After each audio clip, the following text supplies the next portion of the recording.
Right, and I think we're live. I hope we're live. All right, there we go. Awesome. Okay. I believe this is going to be our third episode of Adventuring Day. We have some changing faces here. Ivor has decided to retire from the adventuring life and has departed Phandelver in the middle of the night. We wish him luck on his future endeavors. We have a new face here today, Matt playing Thoros, and we'll get a chance everyone to do introductions in a minute.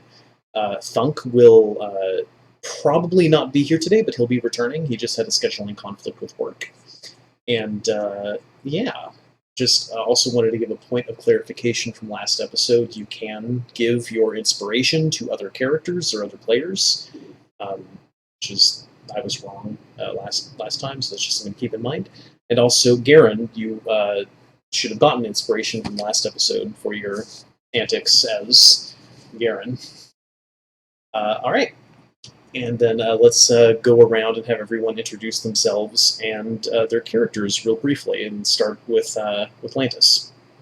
All right. Well, as always, I'll be piloting Garen Scully, the intrepid dwarf who's socially inept, huge heart, but trying to get out there and maybe get over some of his problems and go back to his brother to do him proud and achieve that rank of Barkor for the remainder of his life. Whether that be long or short, we'll see. I wonder how long the average life of Barkor is exactly. We'll look that up. All right, and now Malik. Okay, things are still working. I just wanted to make sure. Yep.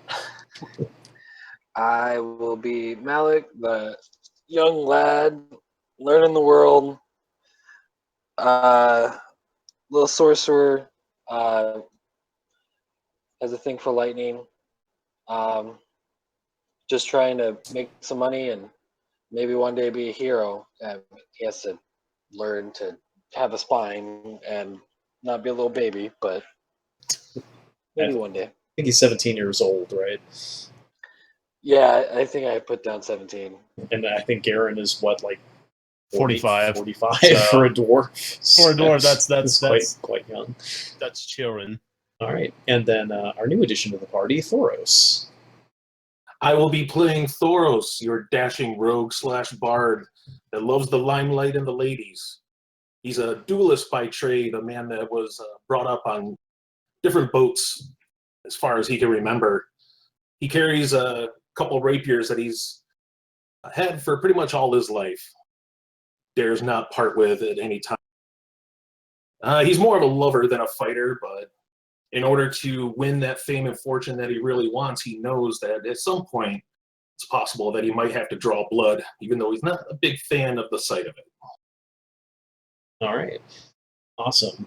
And just as a refresher for everyone, not that it's going to come up in today's session, but all players should have a player knowledge folder in Roll20 that has things that their character knows about the setting and the world and stuff like that. And it's just useful to get yourself at least familiar with the titles of the cards that are present in that folder. All right. And then, of course, we also have Thunk, who is a half-orc fighter. Fighter? I think he's a fighter. I always get confused because I have another half-orc in another campaign that's a barbarian. I remember is because he's got a second wind. See that second wind, yeah. So he'll be hopefully either joining us later tonight or next week. And then we have an NPC addition to the party, which is Woo Turd. The party affectionately refers to as Turd, who they rescued from the Cragmaw goblin cave in a previous session. But I don't think you'll be seeing him tonight. Where we left off last session was everyone had just arrived at Phandelver, escorted the goods, turned them over to Barthen, the proprietor of Barthen's Provisions, which they were hired to do. Everyone received their payment. And everyone then retired for the night at the Stonehill Inn. And I don't think I'm missing anything too particularly major. You rescued Sildar Hallwinter, a knight of the Lord's Alliance, and Gundren's bodyguard, Gundren Rockseeker, of course, missing. You didn't find him. Where could he be? So everyone went back to Phandelver, hoping to find some leads. But where we left off last session, we all had retired for the evening.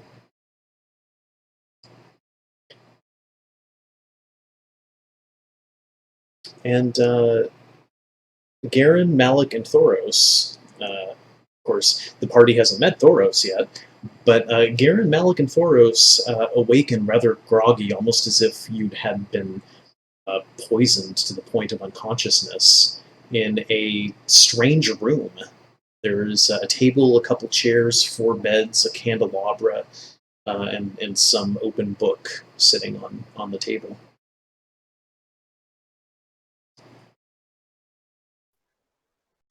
And I'm going to go over to the book. I will sit bewildered, completely. Did we stay when did we end the last session? We stay at an inn or something, or yeah, that was the last session, staying at the Stonehill Inn. You'll note, however, that the Stonehill Inn, despite the name, was not made of stone, and these walls are definitely made of heavy stone blocks. Garen is not as pleased with the inn as he thought he would be. Yes. It's very interesting architecture.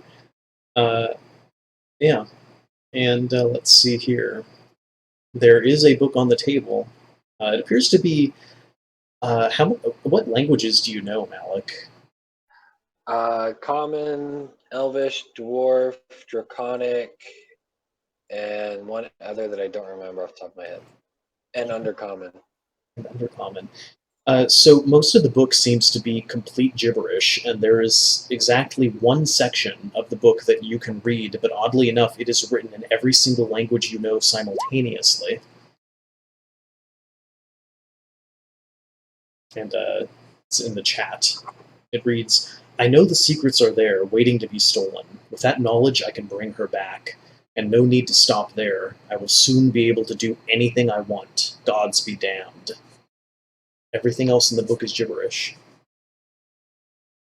I'll tap on Malik's shoulder and I'll be like, Did Thung change race? What are you talking about? Look over here. And look at you, and you can tell that he's probably nursing some sort of hangover or something from the. He's trying to focus. Morning, lads. What? I mentioned waking up in strange rooms with strangers is not uncommon for Thoros. Something's telling me. Hey, Who are you? You're not Thunk? Funk I am not, but Thoros I am. You possibly have heard of me before. I lived my entire life in the mountains. I know my brother, my mom and dad, a few people at Mithril Hall. Have you ever been there? I don't believe I have. Inland isn't exactly my route. But don't worry, soon you will. I'm sure. My name is. Sorry. It seems, Matt, your audio is cutting out periodically. Oh, sweet. No. Yeah. Just another little technical issue that makes D&D Online so much fun. Yeah. Well met, though. I'm more curious about how the walls of the inn have turned into stone. Maybe the name of the inn actually is relevant. I don't know. You should come read this book. It's mostly gibberish, except for one page. I haven't seen this before, but it's all the languages I know at once, and that's weird.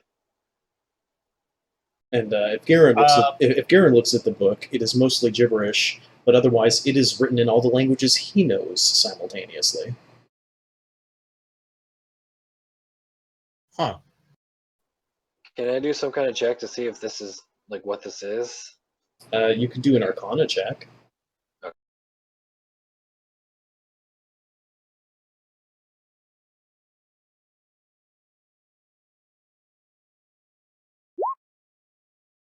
You are completely flummoxed. It must be some powerful magic, the likes of which you've never seen, which may or may not be correct. The nat one, who knows? Is there anything else on the table? Uh, Various other scrolls and parchments, all of which are blank. I'll look at the book and I'll try to give it a once over, and I'll also give myself guidance when I do it. Okay. -2. He's got an intelligence of 7 for anyone who's not Yeah. aware. So, He's Oh, that's not a excellent. smart dwarf. which I think Thoros rolled a 7 for some stat or something, right? I don't recall Thoros' entire character sheet offhand. He's not very strong and not very smart. Right. Oh, But we're gonna get along just fine. I think he is wise, at least wiser than. What's your wisdom, Garen? My wisdom modifier is 3. 3. Okay, so yeah, you're the wisest person in the party. All right. The least intelligent. The least intelligent. You're not. Yeah, Garen really isn't sure. He's never seen anything quite like this before either, and he can't recall ever reading about something like this. It's not in any of his teachings as a cleric. I think dwarves are probably more likely to carve things on stone than write things down on paper. So it's a little out of your wheelhouse. Being confused by the book, he dislikes it greatly and is going to walk away. So, Garen, you see that there is, and it's also just important to note, if it hasn't been mentioned before, Thoros is human, so he doesn't have dark vision. So it's just something to keep in mind. Garen, from where you're standing, you see another smaller room through a doorway with no door. There seems to be, just at the edge of your vision, a smatter of dried blood on the floor. Be like, wow, someone must have had a really crazy night. Sorry, but things do get a little crazy when the night goes on. The longer the night goes on. I'm starting to worry about the authenticity of this inn. I wonder yeah, where I'll Thunk is. go like, out and, Thunk was with us. He's not here. Is this really blood, or is it like wine, or what? It appears, at least superficially, to be dried blood. I think dried wine has a much different look and texture to it. Wow. And there is a door. Right here. It's closed. Hmm.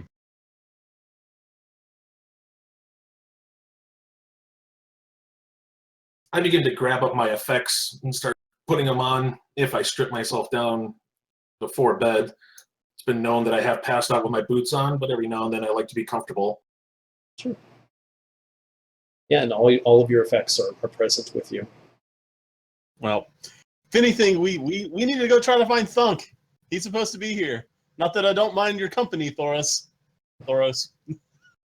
It's fine. It's I could use a bit of ale and sausage. Seems to be a good morning breakfast. Oh yeah. The proprietor of the inn said that they'll take care of that. So all you need to do is go downstairs. So I'll open the door. If the door is locked. It is locked from the other side. What kind of inn locks their people in the room?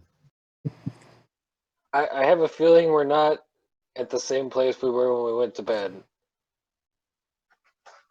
What seems to be the problem there, fellas? The door's locked.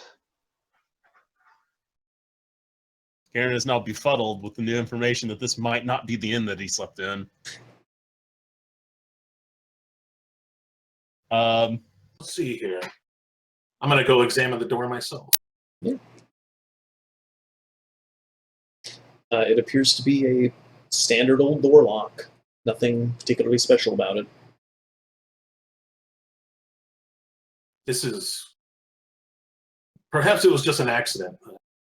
Here, let's see if I can fix this. I'll grab up my lockpicks and see if I can get it open. Alright, give me a Thieves' Tools check. Oh, gross. It's a bad roll, but it's enough to open the door. It Oh, was good. just a You did it. standard old lock. You think it might fool children, but it's more like a child's safety Did we lock. decide if I could do guidance post-roll, or does it have to be pre-roll? You have to declare prior to the roll that you're casting guidance. You can have it on one person at a time. Right. As I suspect. Inspiration. Obviously, just a mistake. Yes, the door slides open, and you see on the other side of it three figures wearing suits of armor, a burning brazier, and you think, Garen, that you see more blood painted on the wall of a large chamber, the floor of a large chamber. Garen is pretty certain this is no longer the inn. Can I tell if these figures are living, or if they're suits of armor, or what? They are completely covered in heavy plate armor, and you cannot see any sign of movement or flesh, at least from where you're standing. It should also be noted that the room beyond is completely silent and still, except for the sound of the braziers burning on the dais in the distance. I'll turn around and be like, looks like there's some suits of armor out there. I'm gonna go check it out. Oh, okay. I'm gonna go back to bed. I'll poke at the armor. Yeah, it doesn't move. You don't see any signs of anyone breathing or anything either.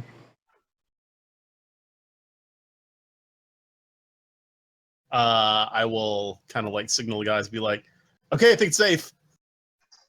There's a symbol on the floor. There is. There is a symbol painted on the floor, and Malik can see a dais with an altar at the far end of the room to the north. There also appears to be a statue bathed in shadow. You'd have to get closer to see it better. Thoros, alas, can see glimmers of light in the distance from the braziers, and otherwise the room beyond is utter blackness.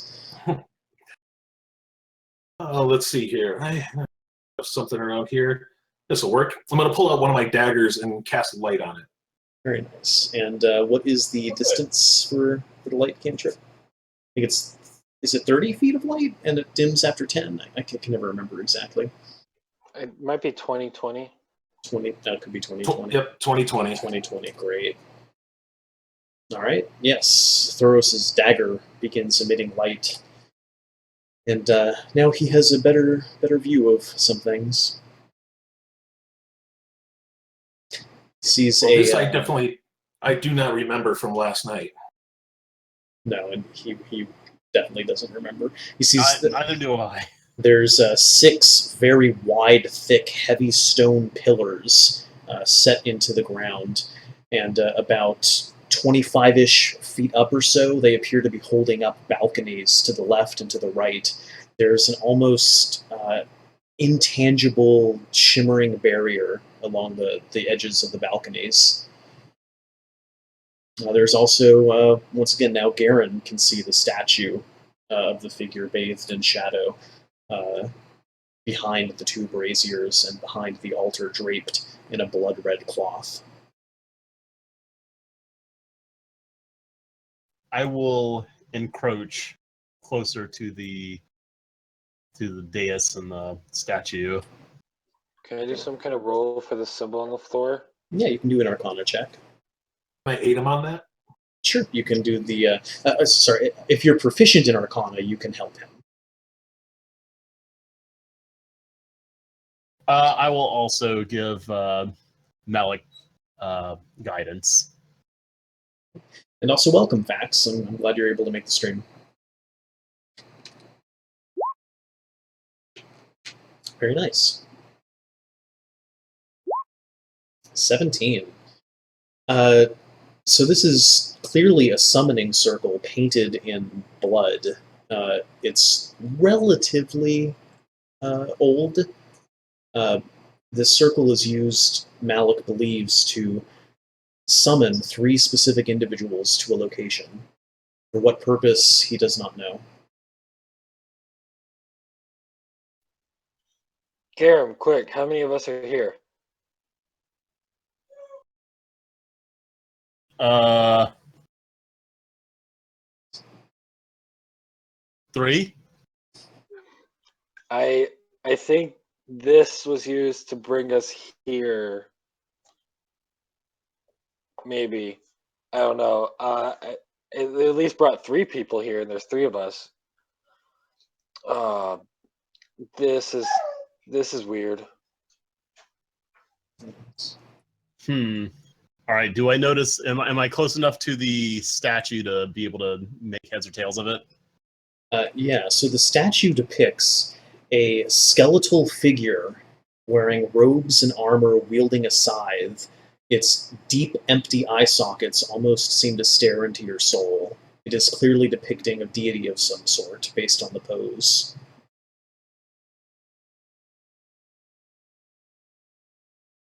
I'll walk up here next to Garen. Ugly bastard, doesn't he? I don't like him.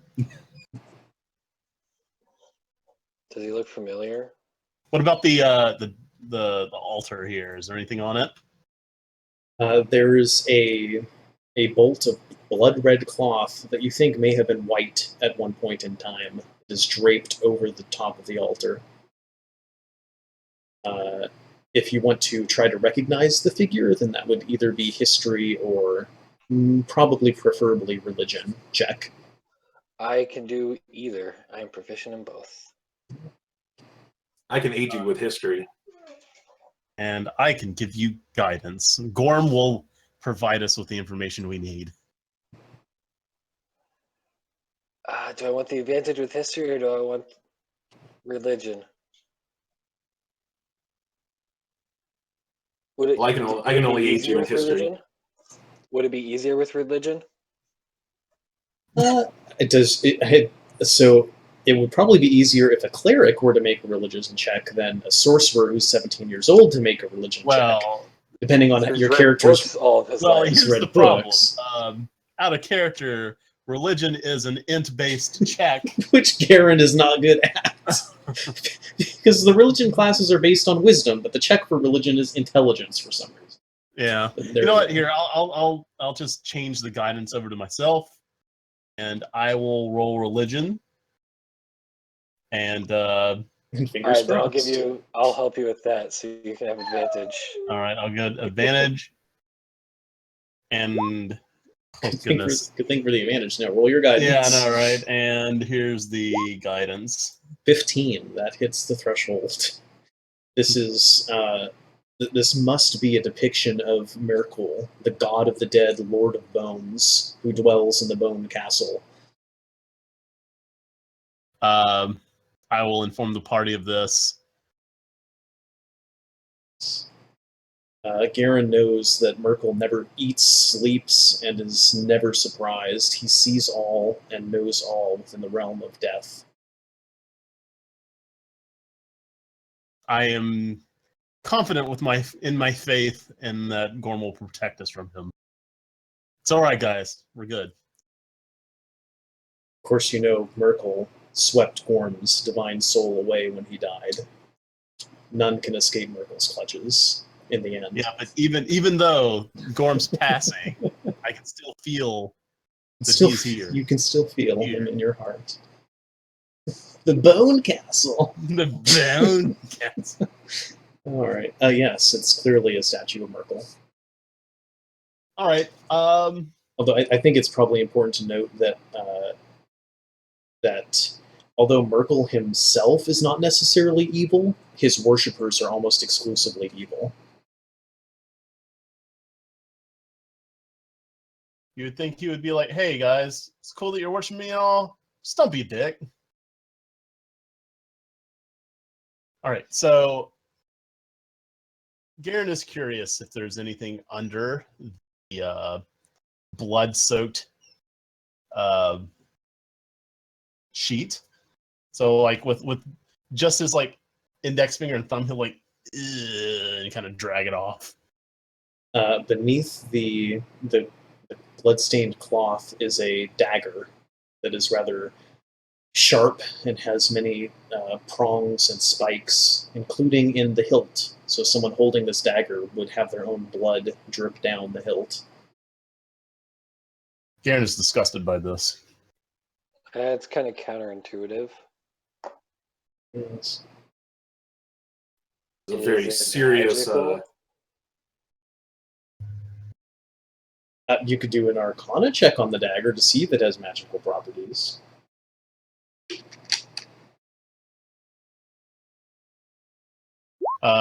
Yeah, I was about to say Garen has no interest in this dagger.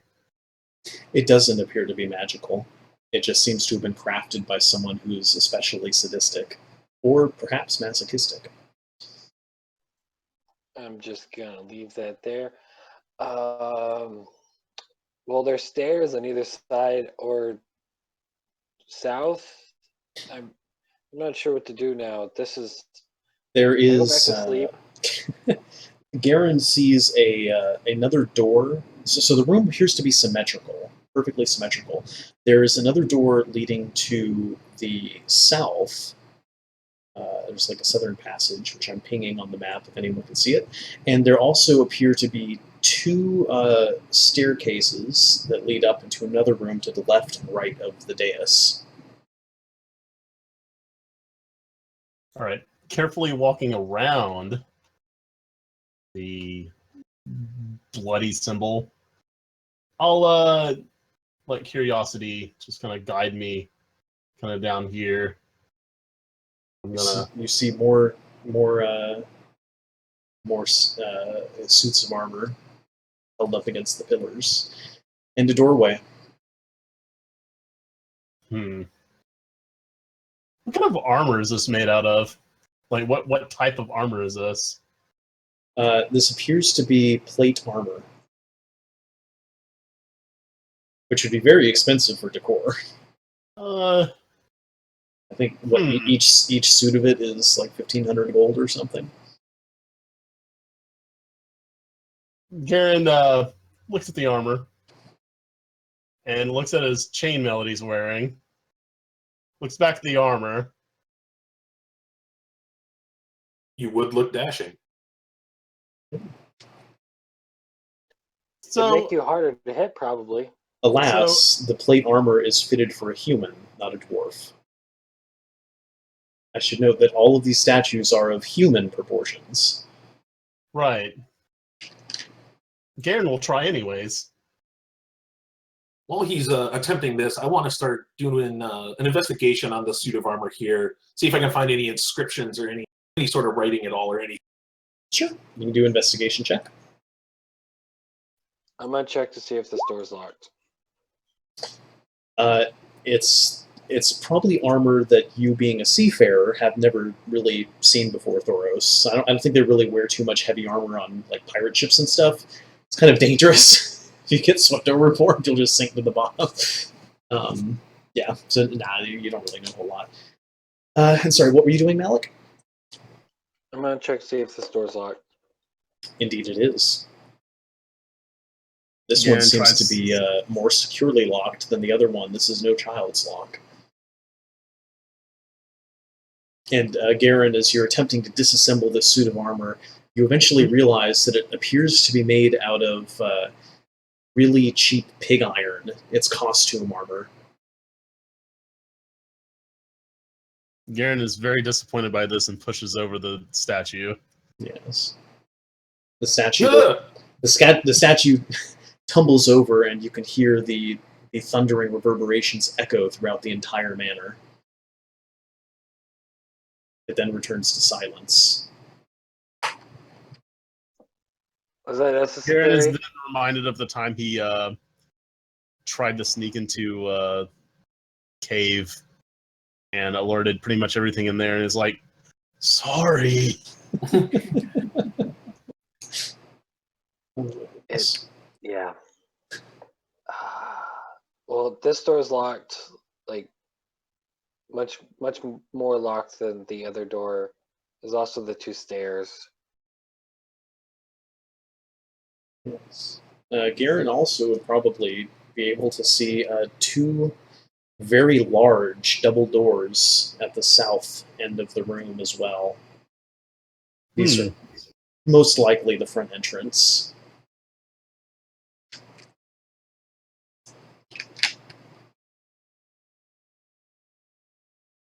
Well, if it's all right with you fellas, if I could stick with you for a while, I think that would make me feel a little bit better. Oh, more the merrier, man. That'd be great. Another detail Actually, to note is you think you could do that thing you did to the other door over here? Well, I could give it a shot. Sweet. I'll cast guidance. another important detail to note is so far you haven't seen a single window on any of the walls. All right, I'm going to get down on one knee and pull out my lockpicks yet again, give my knuckles a crack, and go at it. All right, let's see that Thieves' Tools check. Fingers crossed. All right, plus guidance. Come on, guidance. Come on, get that 4.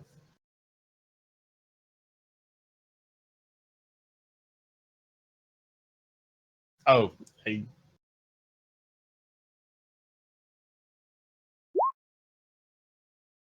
And 16. The door opens. And you see another small room, a vestibule, really, that looks identical to the one in the other room, other than a small bookcase. Maybe Thunk's in here. Thunk is not in here. Yeah, Garen sees another bed, a candelabra with flickering candles, footprints of blood leading to another circle drawn in blood on the northwestern corner of the room, the floor. I'll call over to Malik. I'll be like, "There's more blood symbols in here. I really don't like this place."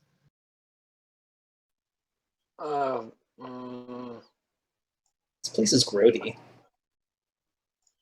I will do a check on this too.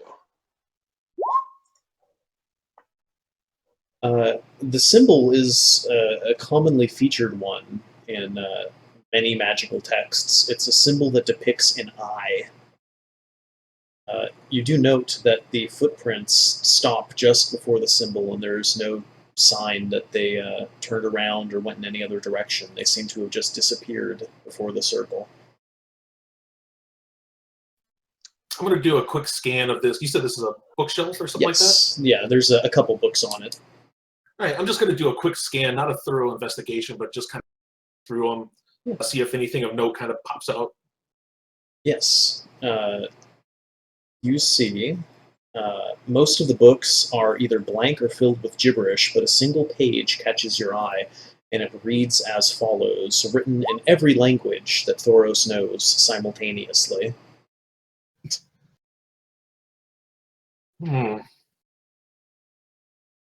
Greedy dwarves, hiding away such power, squandering it. Their dead know it, and from their dead I will take it. Does this ring any bells there, fellas? To Garen, he doesn't know what on earth they're talking about. He thinks that all dwarves are fine, upstanding people. There's never been a greedy dwarf. Come now. Yeah, like greedy dwarves. Well, they would never admit to being greedy. They're completely justified in wanting the things that they want. These mountains of gold are ours, justly. Yeah. But no, Garen wouldn't know anything in particular about this reference anyway. Very peculiar.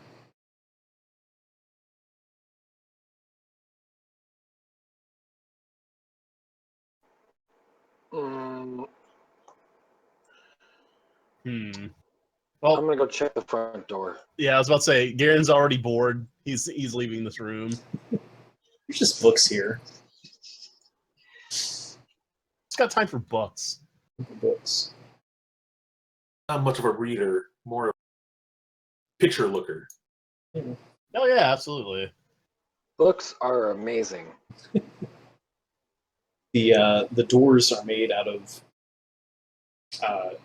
shit. I had the wood, but I didn't write it in my notes. It's the kind of wood that is ludicrously hard, but not brittle, and they are banded with iron, and there's iron studs and rivets. The doors look incredibly strong and heavy, almost as if they were designed to defend from an attack. Like these are the kinds of doors that you would find in a lord's castle. I'm gonna try and open. Can I tell if like the structure of this building or the details of the door, if they are dwarven make? Yeah, so architecturally, this is odd, to say the least. So it doesn't appear to be dwarven, but the stone, I'm sure Garen would recognize, is probably coming from a dwarven quarry. Like, dwarven cut stone, but the architecture, the way things are laid out, it doesn't quite strike him as dwarven architecture. I don't know if he would recognize human architecture, however. Most likely not. No. In fact, Malik might have a better idea of the architecture than Garen. And I think from where Thoros is from, he probably would have never seen architecture like this either. Unless it's on a boat, he's not very keen. Yeah, this architectural style is almost exclusively to the east of the Sword Coast. Well, I doubt we're gonna get out this way. I'm gonna try opening the door. Yeah, so the doors, you can kind of push and pull. They weigh literally tons. It seems almost as if they are barred from the outside. Which is peculiar, because usually doors are designed to keep things out, not keep things in.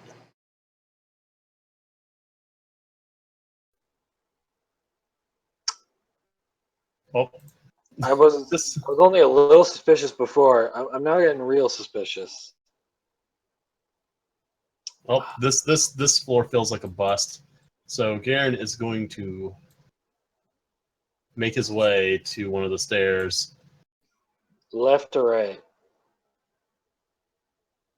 He'll say left and then go this way. Stage left.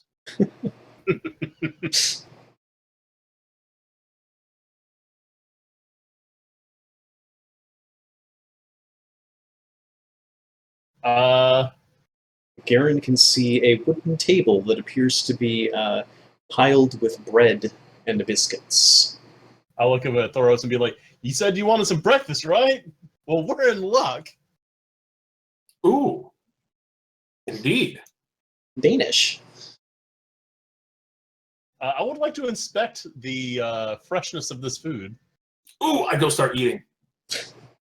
I'm Uh, gonna go look at this chair and table. yeah, anyone eating the bread would note that it has a very peculiar texture. Very strange. Like, it doesn't quite dissolve in your mouth the way you think flour should. I take the dagger with the light spell and sink it into the table to give me just a little bit like a lamp as I just start shoving it in my mouth, trying to chew on it. Yeah, your tooth kind of hits something hard. I drop it. This is not bread. In fact, the thing your tooth had bit into was a piece of bone.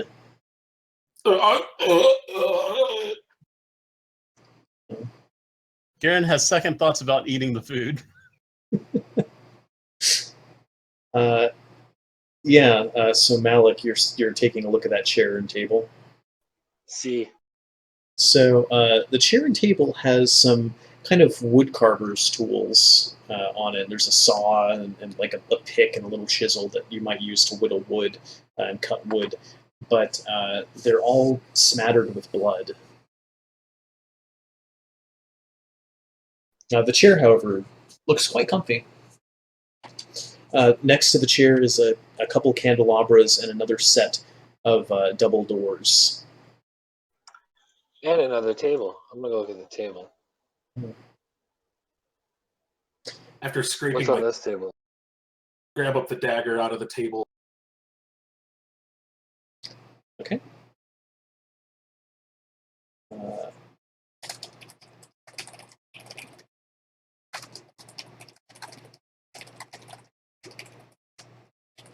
Okay.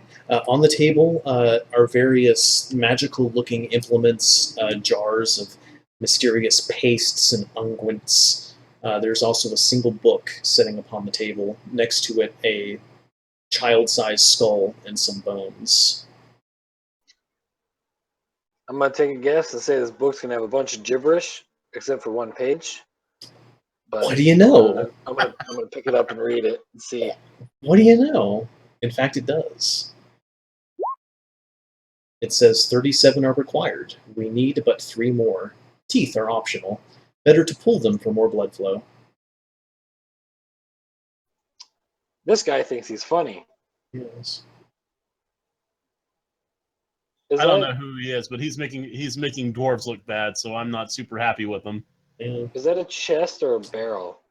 Malik can see a chest with banded iron going all the way around the chest in single solid strips. Next to the chest is a large black stone pillar that is finely carved and does not match any of the rest of the stone you have seen so far. I'm gonna throw the skull at the pillar.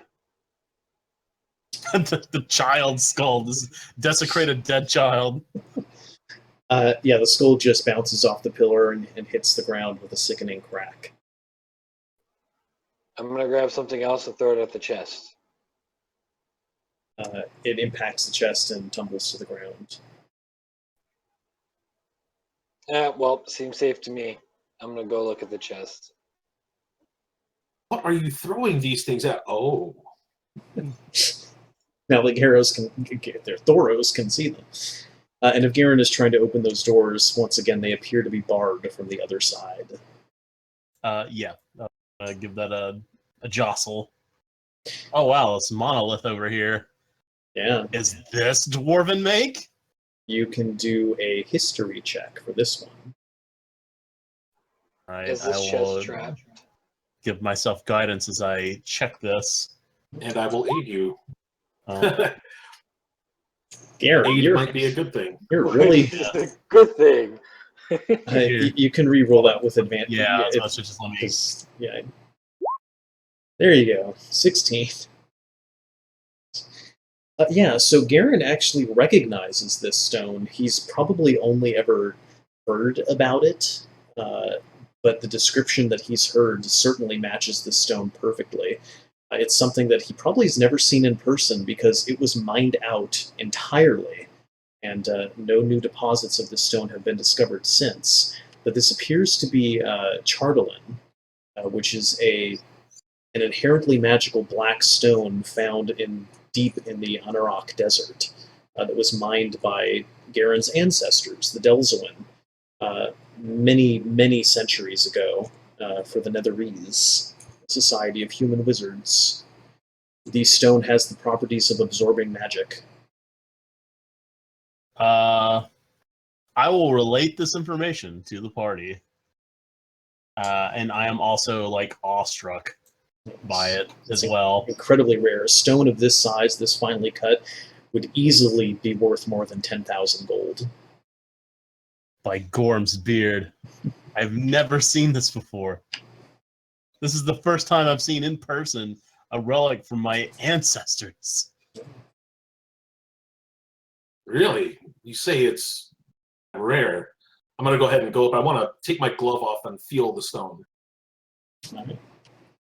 The stone almost seems to vibrate under your touch. Ooh. And if Malik is looking at the chest, yes, there we go. So the bands of iron going around the chest have not a single seam nor break. It seems that the chest is securely sealed. Can I check to see if there is like any magic within the Chartolin. Yeah, you can do an Arcana check. Okay, I will do a Arcana check with guidance. I'll give you advantage. Oh my god. Garen, you've rolled like 4 nat 1s today. Look, it's a don't blame me, blame roll 20. I guess the moist mace wasn't cursed after all. It's just you. No, it's me. Shit. Wow. All right. Well, if you're going to allow me to have advantage, I'll do that. Right. 16 instead of negative 1. God. Yes. The stone appears to be completely depleted of magic. You almost feel a hunger coming from it. Karen only deals in extremes, so where the hell are your nat 20s? Oh, man. I want to open this chest, but it's... Out of curiosity, yeah. I want to cast Spare the Dying in the general direction of the stone. Okay. Yeah. Roll the spell. Well, I mean, it's The cantrip that doesn't consume a spell slot. Yeah. As you do so, the stone seems to draw in. You can feel it pulling at your fingertips as you cast the spell. The chest next to the stone seems form on the iron bands. huh. Okay, did Yes, it take? What just happened? I'm gonna open it. If Malik is opening the chest? Yes. All right. Give me a Constitution saving throw. I knew it. It's okay. I'm good at these. I say that as I roll 1. No, not a 1. Very nice. Yeah, from the chest, this almost noxious fume seems to exude, but you manage to catch your breath just in time. At the bottom of the chest, you see 2 gleaming emeralds cut to look like eyes. I'm gonna pick them both up.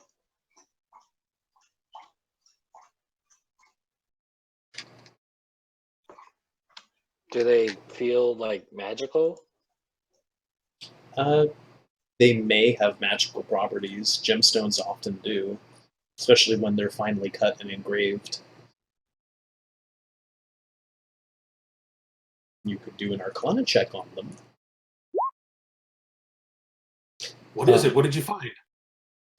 Something shiny. I don't want to share it with the rest of the party. Wait, this isn't Nick's Saturday character. No.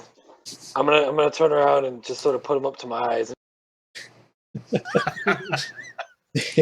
They seem to have Shiny. They seem to have traces of abjuration magic. Hmm. Do you think they might belong to our friend down there? Oh my god, do we have to put these in eye sockets? Not saying we have to. I was just asking if you thought it might belong there.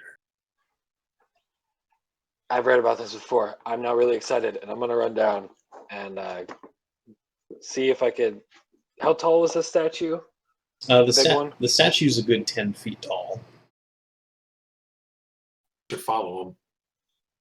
I'm gonna try climbing it and put the eyes into this statue. All right. Give Aaron me is very reluctant to leave the stone. Give me an athletics check.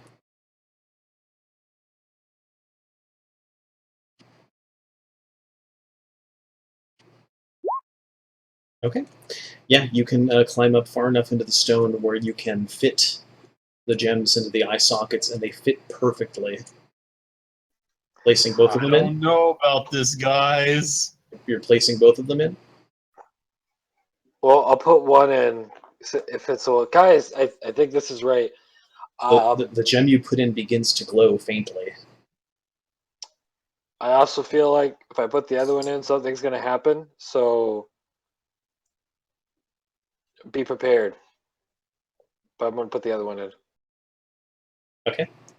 At that, both gems flash briefly, and then down to the south, you can hear the sound of stone panels sliding. Oh, I don't like that.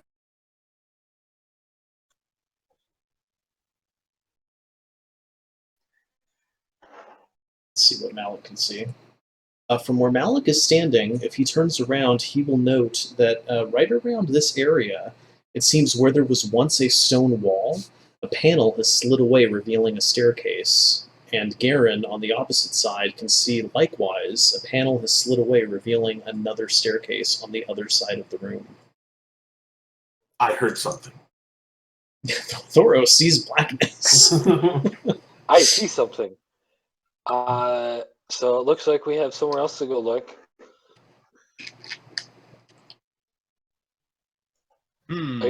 Garen, left or right again? Yep, I see a staircase. Considering we have literally nowhere else to go, this might be a good idea. I mean, I don't think it'll be a good idea, but we don't have anything else to do. I mean, we could always go back to the room and sleep some more. That'll make for a really exciting stream. I don't know if I feel comfortable sleeping in this place now. All right. Yes, the staircases seem to go up, and they wind up and up and up, some 20 feet. And I will copy your characters, and let's see if I can't get them moved over to another sheet. The lack of Emily in the chat makes me sad. No, right? I thought she was watching. She may have fallen asleep again. Or her mother pulled her away for another surprise family play date. Or to show her another pimple popping video. Ugh. All right. You find yourselves on another floor. You can see that there is a balcony overlooking the room below. There is a doorway to the north, a doorway to the south, and two paintings on the walls on either side of the doorway leading to the north. There's a rather pretty rug also and a candelabra that also lights this room. Thoros can tell that there is candlelight flickering in the room to the south. I don't see anything different on my screen. Yeah, we're in the previous map. Oh, goody. There we go. Oh, there we go. Perfect. I knew I forgot to do something. More symbols. Oh, wow. Look at that. Little And blur fuzzy effect. I like symbols. That is, I'm stealing that idea. That's a good idea. Yeah, I like this kind of thing is really cool to have in a map, and it's like Dark Souls where you can climb levels and you see everything everywhere you've been, and it makes the maps feel much more connected. Oh, yeah. This looks really good. Yeah. Garen will note that there is a seemingly like magical barrier preventing him from jumping off the balcony. What made you think I was trying to jump off the balcony? Look at you. We can all see it. We all knew it was happening. Clearly, you would have gotten a nat 1 on your intelligence check anyway to not jump off the balcony. I want to check out these. Yeah.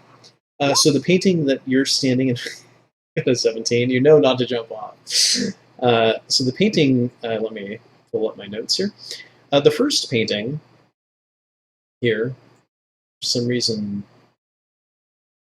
Google Docs thinks that this bulleted list is continuing down the entire document, so this is like item number 99 for some reason. Anyway, the first painting, that's the painting on the left, it depicts a forest of lush green trees surrounding Mount Hotenau, extending even beyond the horizon.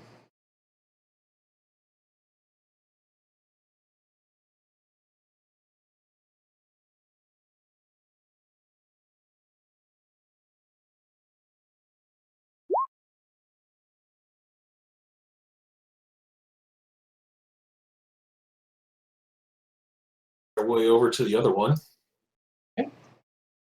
The other painting, uh, it depicts the city of Neverwinter, a gleaming jewel upon the Sword Coast. I'm gonna check the table in this room.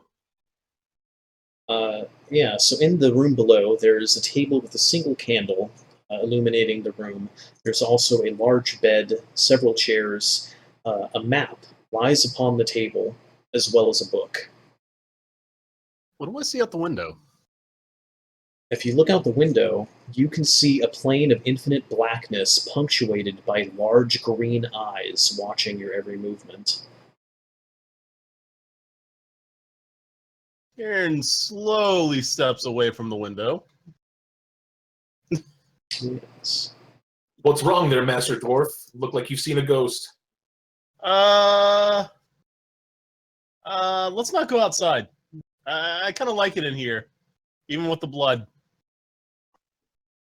I'm gonna read the book, anticipating more gibberish, but a single page that could be readable. What do you know? That's exactly what you find. It reads, "It is here, I know it, but no matter how many times I plot its precise location, I can never find it. They're hiding it from me. They will pay."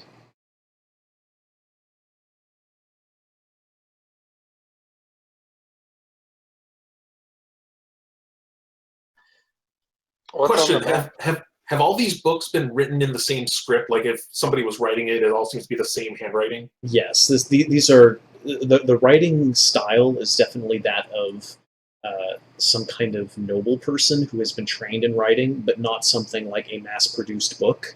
So these are probably, you would gather, journals of some kind.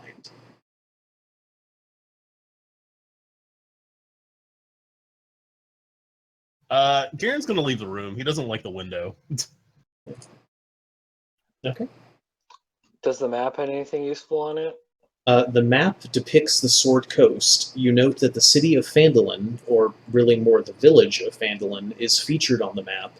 Near to the city, there is a marking, uh, almost like something that might mark a location. I don't know how many maps you've read, but it's definitely a dwarven symbol.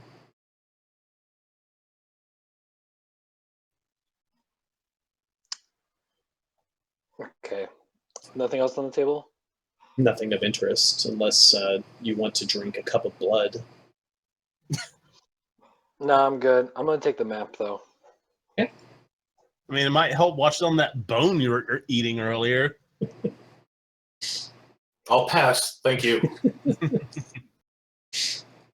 I will quickly dart across this window. Yeah. I don't want to get. You see another room with a reading chair, a table, a candelabra, and an even larger window looking out into the blackness. Garen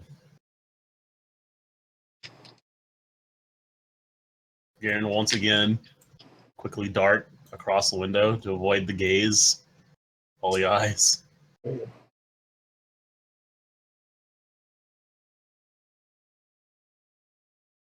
You can see that there is another doorway leading into a hall. The hall beyond, Malik can see, is lined with more suits of armor with a single candelabra illuminating it. That screams trap. Hearing this, Garen holds his ear out into the hall and says, I can't hear anything. When he does that, I gotta double check to make sure I can. Prestidigitation. I'm gonna have faint musical noise play from the middle of that room when he does that. And then, listening harder, I'd be like, by Gorm's beard, you're right. We can't go in that room. There's some musical trap in the room. It plays. Turns Turns into Scooby-Doo running between the halls and the doors. Oh, man. I look back at Garen After you, sir, of course. I'll look over at Malik like, the safe? I don't. Maybe we should go up the other set of stairs and pop up on the other side and look over there first before we enter. That just it's too symmetrical. I don't see a door. Like, no, that just screams trouble.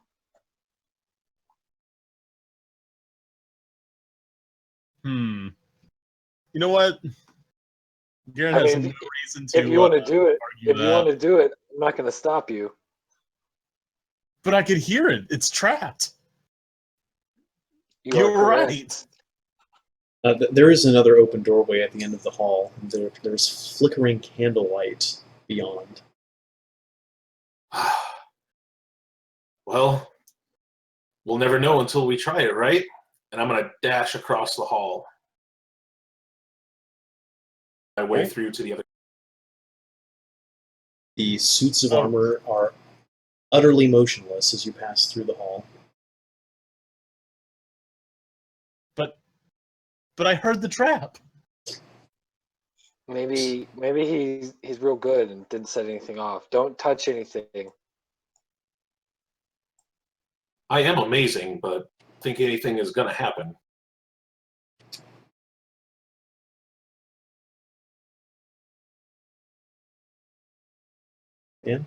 The suits of armor do not react to Garen.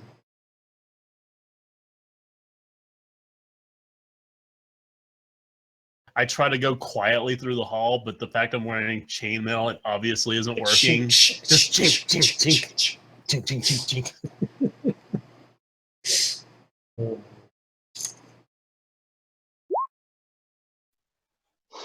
I'm gonna make my way across. I don't like the way that you were saying it doesn't react. Once again, Malik makes it perfectly fine through the hall. The suits of armor do not react in any way. Thoros finds himself in front of a large lounging couch and a plush purple velvet rug beneath it. There's a single candelabra in this room, illuminating it and glimmering off of the large window pane. See, now this is nice. Skulls, no blood. I point out the window and then dash across it quickly. What is it about the windows? Yeah, why are you so scared of windows? Looking outside the window, you see a plane of infinite blackness punctuated by giant green eyes watching your every movement. I move left to right to see if the eyes follow me. They definitely follow you. Ugh! Does this sound familiar? You can do an Arcana check. Or maybe a history check. No, They're both +5. Yeah, so. you can't recall ever hearing about anything quite like this before. It is perplexing. The infinite entity known as Twitch. Well, in which case there would only be like 3 eyes out there. 3 pairs. 3 so pairs, 6. clearly. Oh man. Yeah, and you can see the room below. There's a bookcase. There's a table with a book on it. 2 more paintings, a staircase, as well as a door.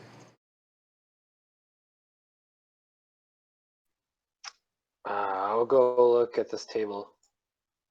I'll start examining the paintings. All right. The painting on the left is a depiction of the city of Myth Jernor, an elven sorcerer basking in the starlight beneath the city's protective magical barrier.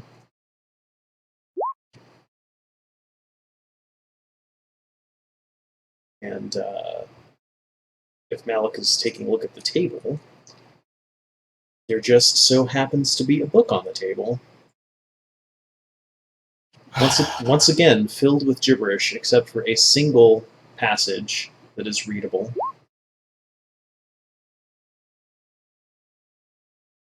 The other painting on the other side of the wall, it depicts an island nation with gargantuan ships carved from stone moored at the harbor.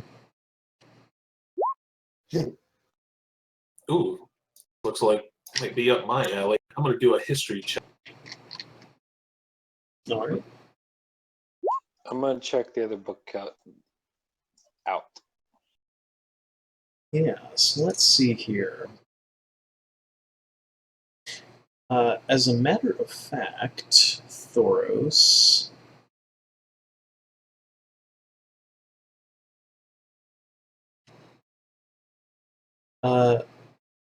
Yes, as a matter of fact, Thoros may have heard a legend that he may have just chalked up to being a legend and nothing more.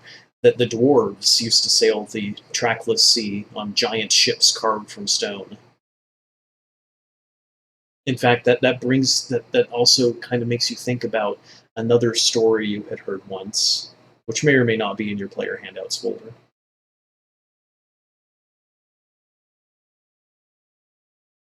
And then, Garen, if you're looking at the door, it appears to be locked, but there's no keyhole. Instead, there are 4 runes drawn on the door. Do I recognize these runes? One of them looks like the dwarven rune for fire. The others are a bit strange to you. Oh, it's like in the Fifth Element. We need to go get the. Alas, there's only 4 runes, so no love for you. No love for Diala. God. Oh, man. Speak fire and enter. Yes. The other bookcase is laden with many books. Every single book, Malik, is filled with gibberish, but these are all written in your handwriting. Oh, Say what again? The books are all filled with gibberish, but they are written in your handwriting.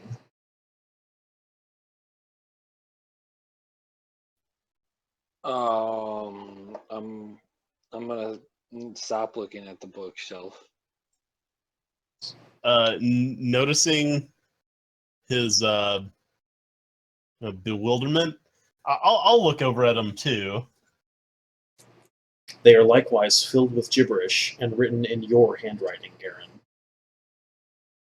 Well, I'm not too worried about it because my handwriting's so bad, no one can read it anyways. Oh, man. Yes. I've never written a book. This is blasphemy. All right. I would like to touch the dwarven rune of fire to see if anything happens. It does not react to you in any way. I'll look over at Thoros. Can you unlock doors that don't have locks? There's no mechanism. Think I can do anything with it. There's not even a handle. What are we looking at? I here? kind of like something in it, and I'm gonna step away. Kind of step away. A real step away. so good. Like Logging the in 5 now. or 6 Dark Souls dodge rolls. Hey, Thunk. Welcome, Thunk. Joining on in. Yeah.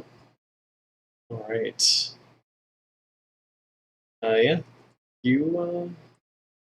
You find yourself at an impasse. There is a door that appears to be locked, featuring 4 runes. I look at the door. I kind of roll Clark's Morningstar in my hand, kind of like weighing my options. Do So I recognize any of the runes? One of the runes appears to be an ancient Netherese symbol for water.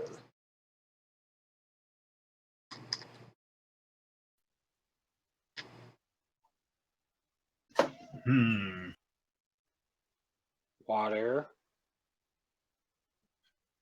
What about water?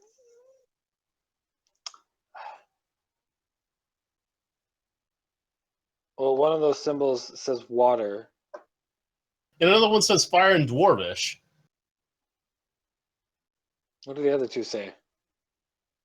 Can we tell?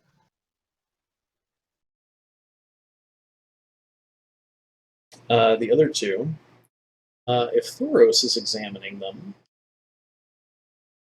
he would recognize one of the symbols as being an old sailor's symbol that indicates wind. So we're summoning Captain Planet. But once again, there's no heart. Oh, yeah. No one liked Mati anyways. You have to add the heart yourself.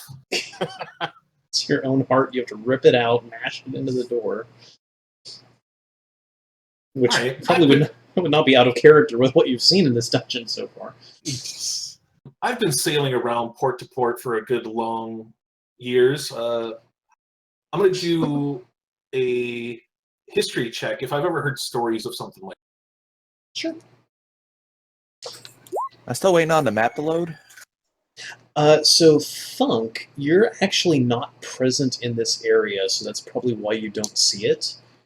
Let's see here. Let me add your character token, at least, so you can see what's going on, though you're not present in this scene. Sounds good. I always forget to put up the changing maps banner every time I change a map. Mhm. All right, there we go.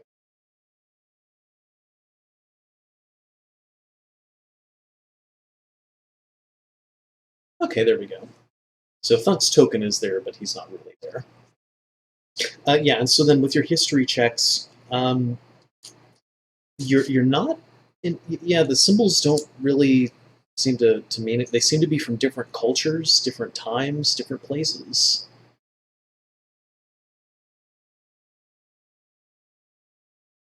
It's rather. Malik, I'm guessing you're type. Perhaps if you produce a little bit of wind on this rune here, see what happens.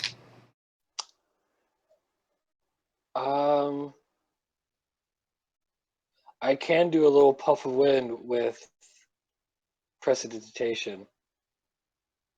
Yeah.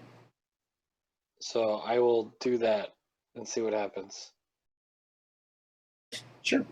So if you produce that on the rune, check my notes here.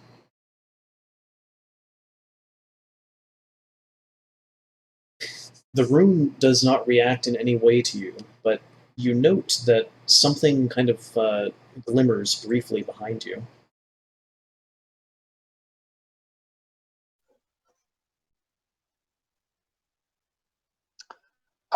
Someone look at the paintings, and I'm going to do it again.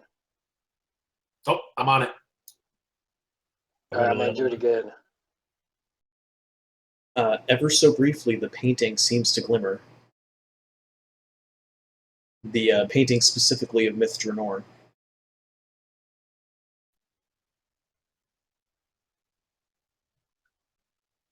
Good. How many paintings were on the other side? 2. Wait. Hold on. Wait. Yes, 2. Good. Okay. I think we have to do something with these paintings to get this door open. In fact, I think Thoros has player knowledge about Myth Dranor. Character knowledge about Myth Dranor.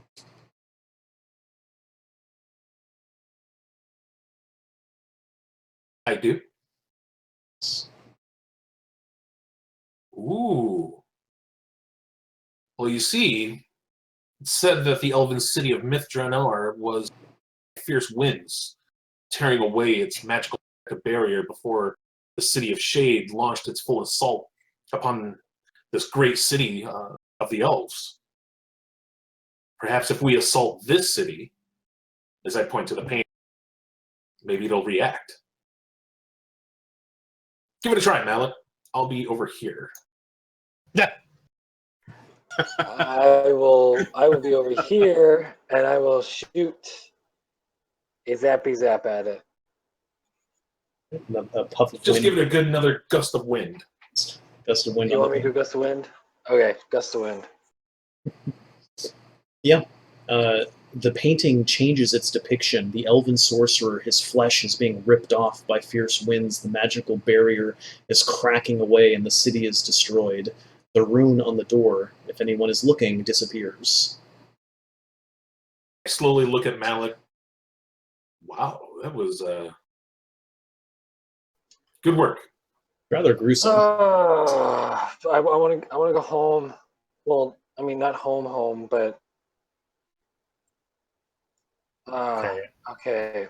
I will inspect this painting over here after witnessing that. This one,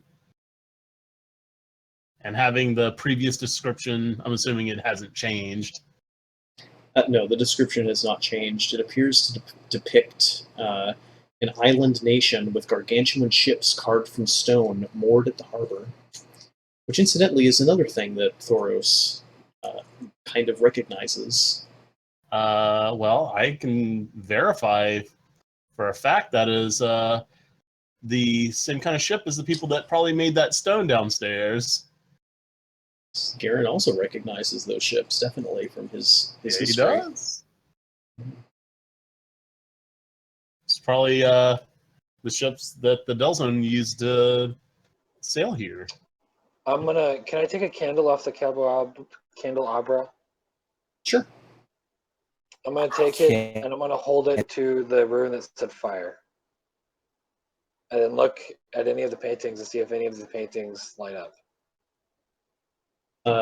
Across the balcony, the expanse, a painting on the other side begins to glimmer ever so briefly.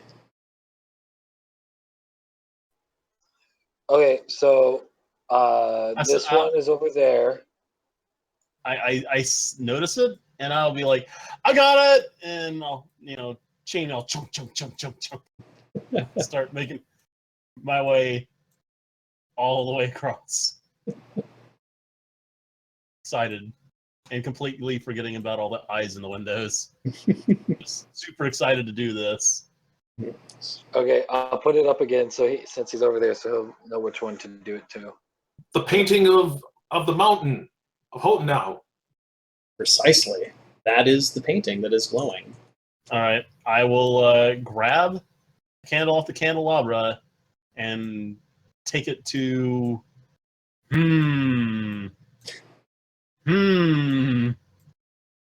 It's the one that glows. The one on the left. The one Oh, on the crap. left.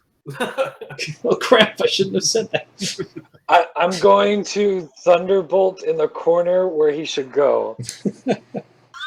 Over there. Well, yeah. Does So Garrett? good. Do you have a shield? I'll set the candle against this painting. All right. The mountain in the candle erupts and becomes a great volcano sweeping the forest with fire and ash. The rune of fire on the door vanishes. Okay, now we need water.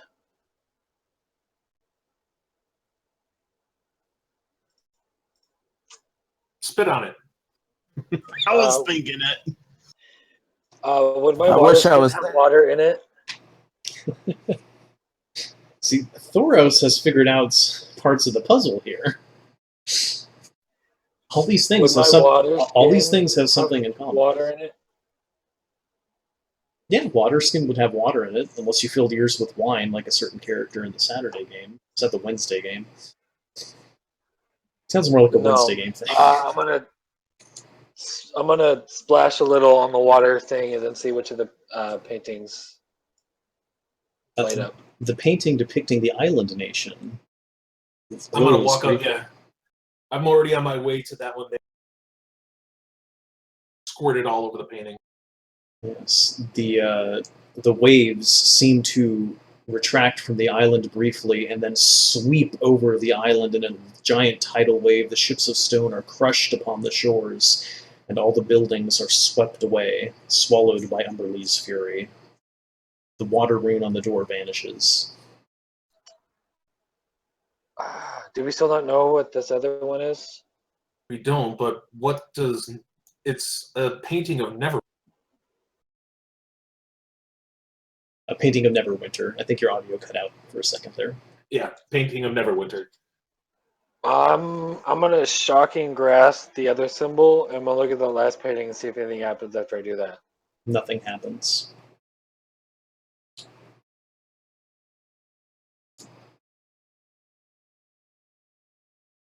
I shout over the chasm. What do I do with this one? Nothing yet. Is there no one in the party who knows anything about Neverwinter? Funk dust. Funk does, I know. Alas, you're not I think here. I have some. No, I don't have anything on Neverwinter. I have something on the spell plague. Garen may want to check his player knowledge folder. Oh wow, that wasn't there before. It's almost as if the DM knew somebody wasn't going to be able to make it in time for this puzzle. I know. But poof, Thunk appears. Where am I? Oh man. Oh my goodness. The rest of the party doesn't know where they are either.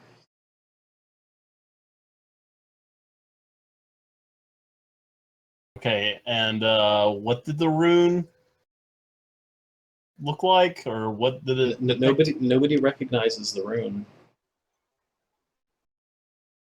Okay, so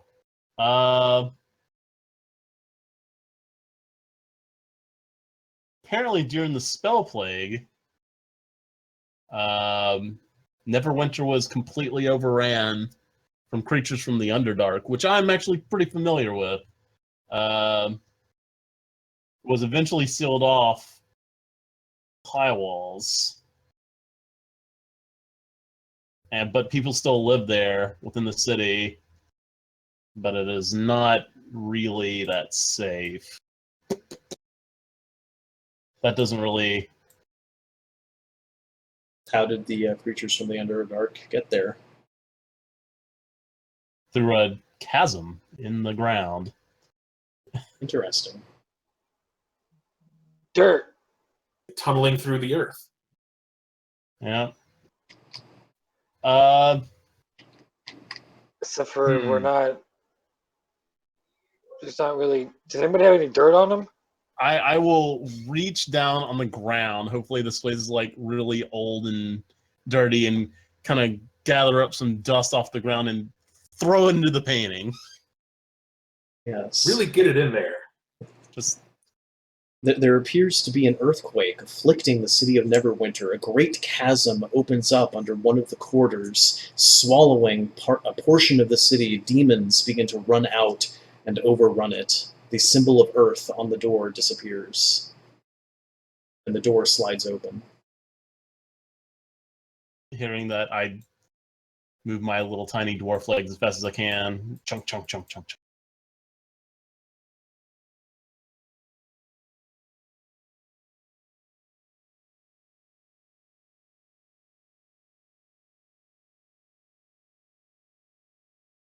Thoros can Karen see is out of breath.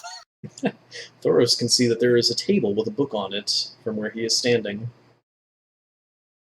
Malik, you wrote another book. I did. I don't know. This place is really messing with me. Also, Roll20 is real messing with me. Yeah. Yeah, we lost your cam feed. There we go. Ooh, And it's updated. I know a globe when I see one. In fact, Thoros does see a globe, and it features the continent of Faerun, along with other lands that probably only he would even have passing familiarity with. Want to see if there's been any markings made on the globe, like pointing out any area. Thoros will note that there is blood splatter on the floor around the globe, as well as some speckled blood on the kind of rim of the globe itself, but otherwise it appears to not have any markings. Time to go deep investigation onto the globe. Almost pulling it apart. I'm gonna read a book on the table. And I will, noticing that he is taking great interest in the globe, I will cast my guidance over his inspection.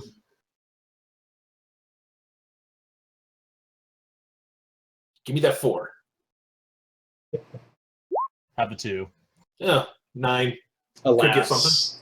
Alas, you do note that the map appears to be quite old on the globe. It was clearly made perhaps centuries ago. There are Pre-spell plague? probably pre-spell plague, so Cholt is a peninsula, for example, which Thoros may well know, instead of an island.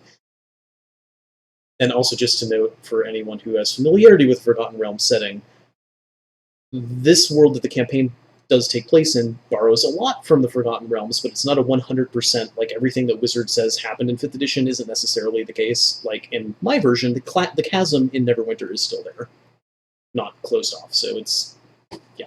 But anyway. Yes. So it does appear to be a fairly old depiction of Faerun and the surrounding lands. How fresh does this blood look? It looks quite old. I'm gonna go look at this bookcase over here now. Once again, you find all the books are written in your hand, but complete gibberish. This place. I'll look at the globe now. Yes, and that one book on the table did say something, which you can see in chat.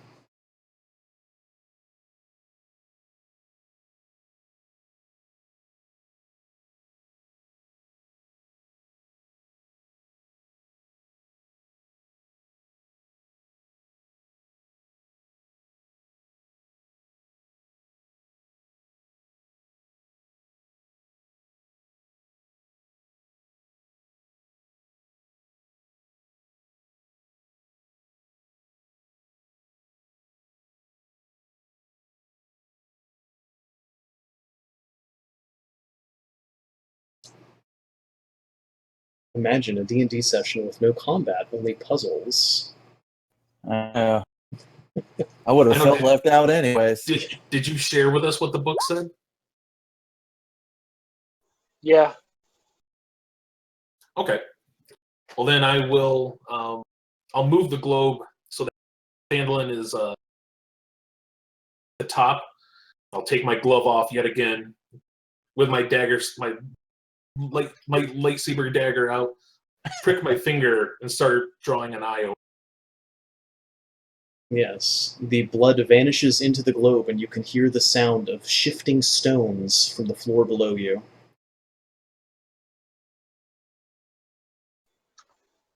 The first floor, I'm guessing. I'm gonna look over the balcony and see. Do we have to go back downstairs to see what it was? You don't see any change from where you're standing. No. Well, Did it come from downstairs? It sounded like it came from immediately below your feet while you were standing next to the globe. Garen Downstairs we go then. While they head down, I'll do a check up here to see if any of the tiles or anything of the floor beneath me. Sure, you can do an investigation check or a perception check. Perception might make sense. Yeah, since they're already making their way, I don't want to be there for too long, so I'm going to make it quick with a perception. Yeah. Really bad rolls tonight. Yeah, wow. Really, really bad rolls. Good thing this isn't combat. Roll 20 would have killed us. I don't know. Imagine that, planning a session with limited or no combat, because not the full party is present. Yeah. Although now Thunk is here, so that might come up in a minute. But all right, yes, I magically poof. Yes, you find yourselves downstairs again. Although you're at the third staircase because I didn't move your tokens.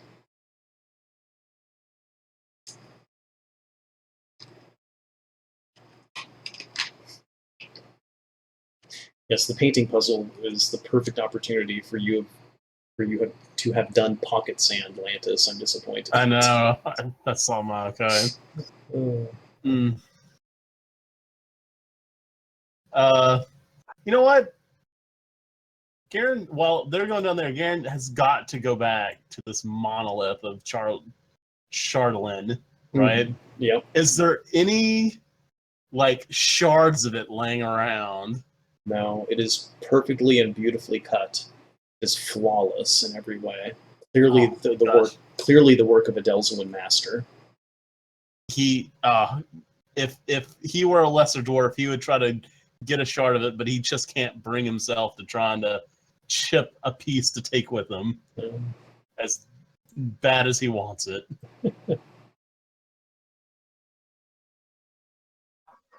Malik, Guys, I found something. Malik sees that where there once was a symbol of an eye drawn in blood on the floor, there is now a spiral staircase descending. You know, that seems really inconvenient. You have to go all the way up there and put blood on the thing, come all the way back down. Yeah, here we go, going around. Yeah, going up to the attic to find the entrance to the basement is an old trope in old D&D. All right. Yeah, you can go down if you like. You can hear faintly the sounds of chanting echoing up from below. I'll be, hey, maybe that's Thunk. We should go. I don't think he chants. Did you just assume I don't chant? You haven't chanted up until this point? Never know. He could multi-class That you into know a of. he could multi-class into a paladin sometime and do chanting for his channel divinity shit or whatever the paladins get. Just freaking fighter smites all day long. Great weapon fighting, improved critical, smite, guidance. Up to you. You can go down the stairs if you like. You don't have to. Yep, head down. We have nowhere else to go. I'll follow closely behind Garen. Going down.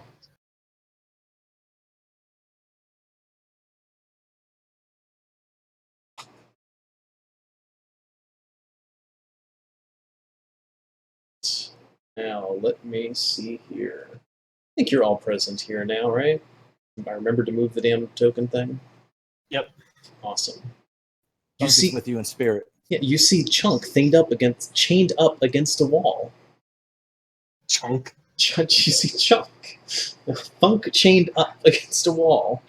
Chunk, his twin brother. Thunk and Chunk.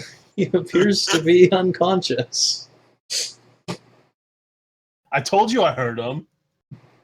He's not awake. That's not him. Well, I mean that's him, but that wasn't him making the.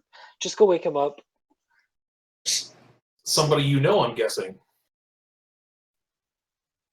Yeah, he this was is- one of the this is people we Thunk. were at the inn with. I'll walk up and be like, hey, Thunk. What? He's Hey. unconscious. Wake him up. I'll grab him by the shoulder and shake. Hey, Can you Thunk. reach that high?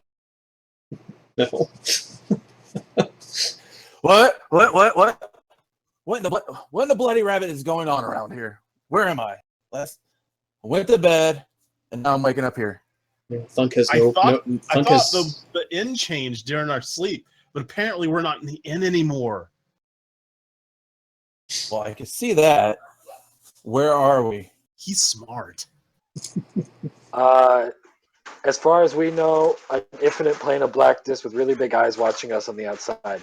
So currently, no one knows. Also, we found Thoros. See? Hello. Yeah, this okay. dude was with us when we woke up. Well, can you unchain me first? He was eating bones earlier. That's a little odd. The I'll chain. go up and see if I can help unbolt the chains or whatever. Yeah, the chains have a lock affixed to them. I'll go to work. All right. I bat my eyelids at Garen. How about some of that? Podcast guidance. How about a little bit of that helping prayers that you keep. There. Have a 3. Woo! Very nice. Yeah, the chains just come undone. Just I rub my wrists. Thank you, thank you. What is your name? I'm Thoros. I'm sure you've Thoros. probably heard of me before. Can't say that I have. Well, I'm Thunk, and I thank you. You're Hold very up my welcome. hand. Hold up my hand to shake it. Give you a hearty handshake. Well, if you haven't heard of me before, you will. I look around. Where's Ivor? I don't even know where we are. We don't know. We went to bed and we woke up, and that was it. Here we are.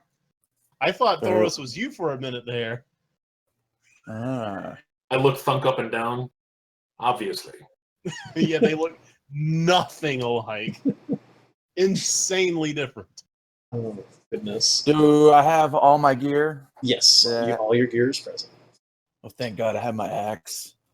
As Malik heads down to the crumbling wall in the south, the chanting suddenly gets louder and becomes more clear, and it is chanting. There's people.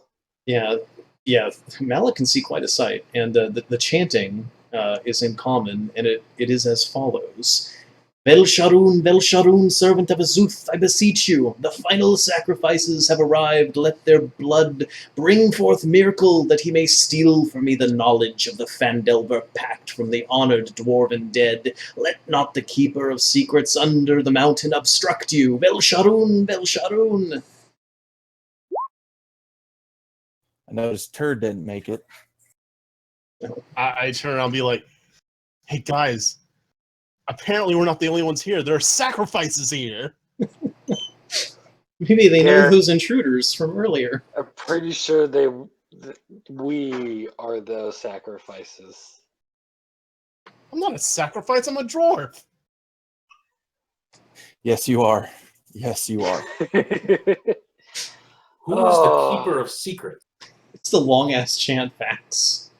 So Fuck off. I'm putting 2 and 2 together. I think we were kidnapped, brought here to be sacrificed. Maybe I think we were teleported. I don't know how you got here. Well, I don't know. I want to go, so I let's am a go heavy meet sleeper. these lovely people. But I'd have your weapons out, because from what we've seen so far, this is not. I don't think this is going to go well. Let's try to keep one. Let's try to.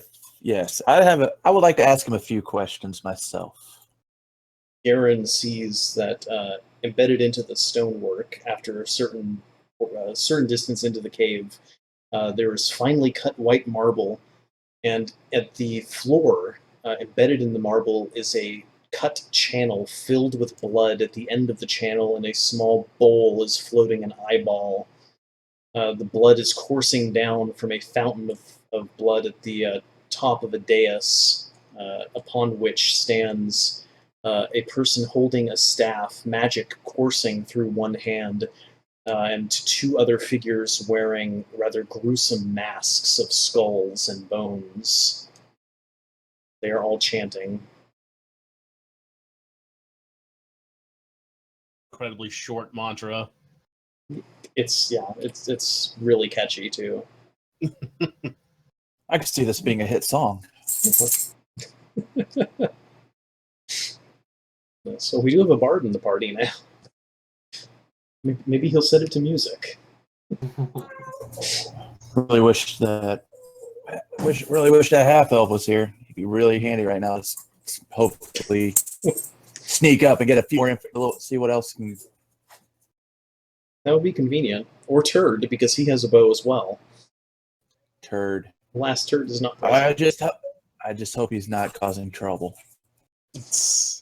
Fingers crossed. I look closely at the eye.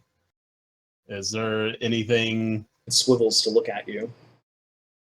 I kind of throw up a little bit in my mouth, and I'm like, oh, mm-mm, mm-mm, mm-mm. I look over again. hold it in. Hold it in. I'm good. I'm good. I got it. I rub his back a little bit. You'll be all right. You'll be all right.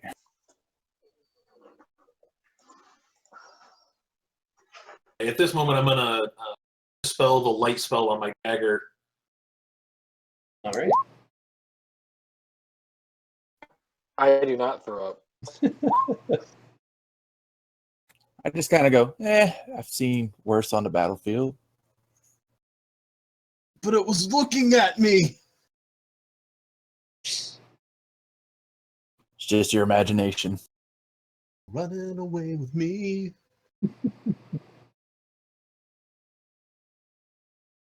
And they continue chanting as you approach.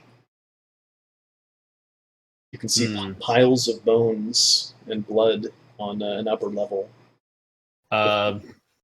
with 2 stairways leading up to the next level, and another set of stairways leading up to the next level. Hey guys, maybe if we help them find their sacrifices, they'll help us out and tell us how to get out of here. That's a good idea. Go ask them. Go ask them. Okay.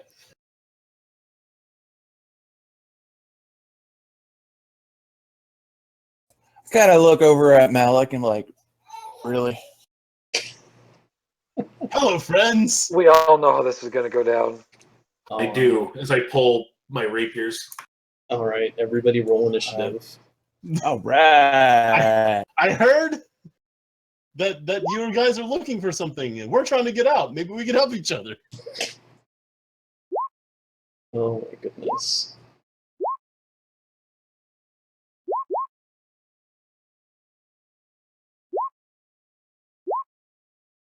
Dang, 22. Nice, Thoros. All right, I think that's everyone in the initiative order. Thoros, you're raring to go.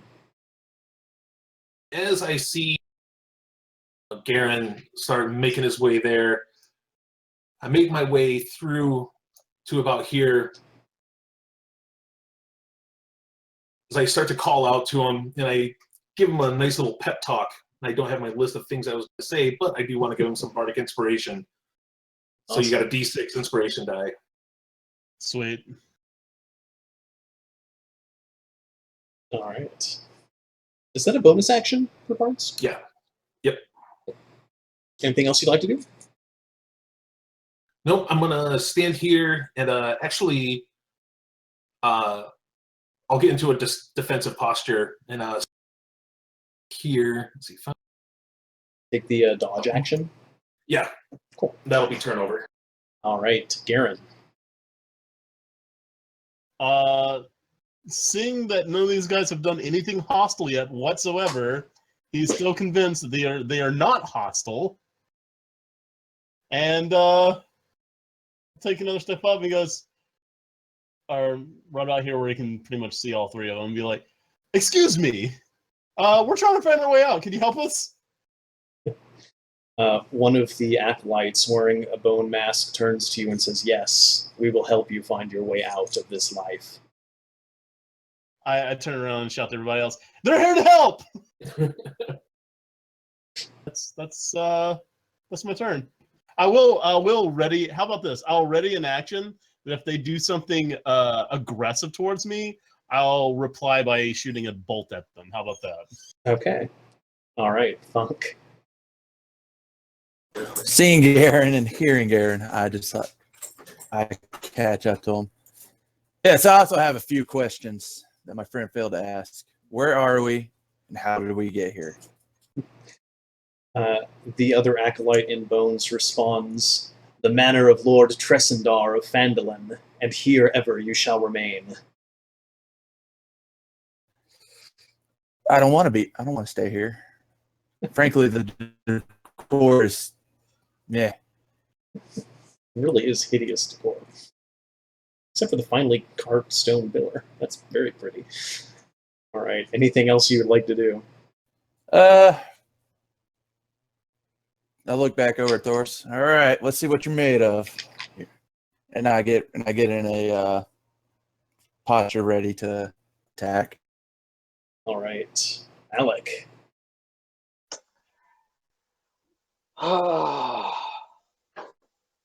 Even though what Garen says, I don't think they're going to play nice, Malik.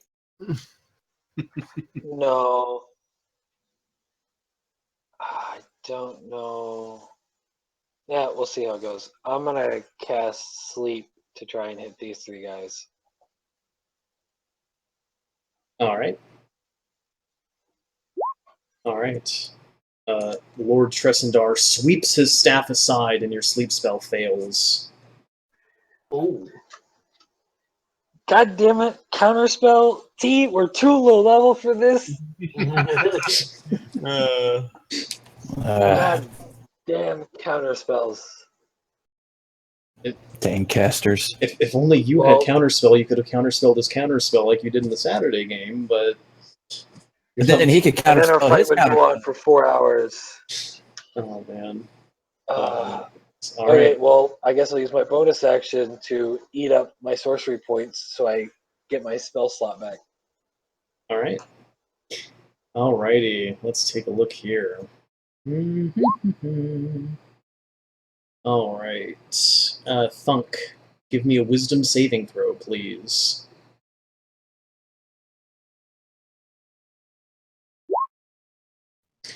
All right. Lord Tressendar. Sorry. Yeah. Hold on. That was I clicked on wisdom instead of under Oh. saving throws. Let me redo that. All right. There it is. All right. Lord Tressendar holds his staff forth, points it directly at Thunk, begins a magical chant, and Thunk soon realizes he cannot move at all whatsoever. He is paralyzed. I can't move. I can't move. I do not like this. All This right. is actually kind of get me angry. And let me see here. You also automatically fail Dex and Strength saves, incidentally. All right. The acolyte standing to the right of the mage, Lord Tressendar. I think she has a wand or something. But anyway, she has some kind of magical implement that'll sound better than what I can describe.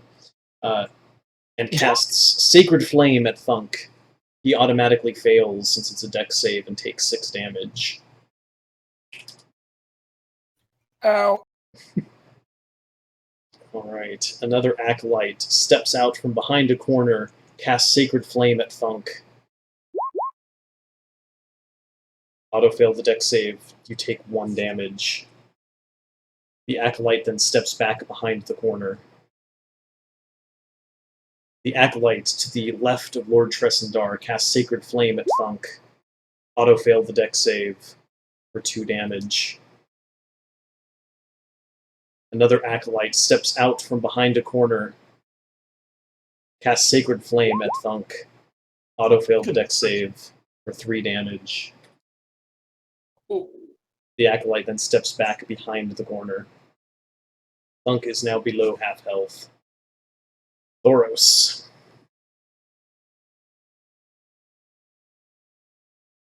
Quickly move my way up to Thunk.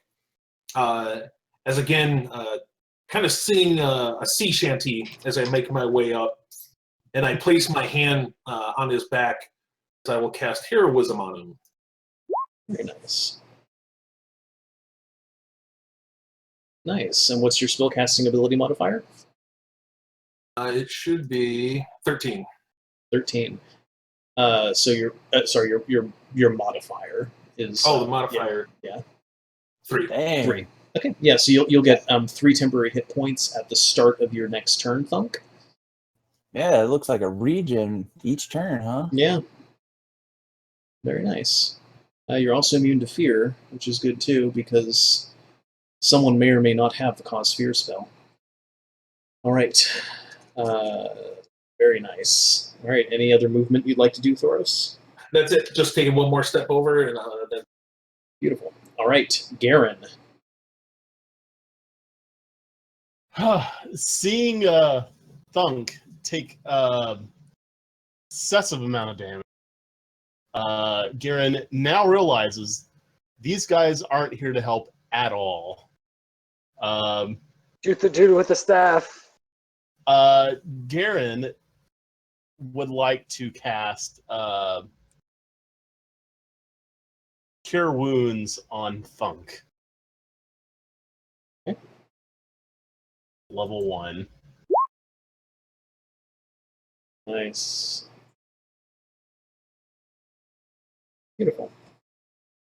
All right. And then there's not really anywhere I can step to get in.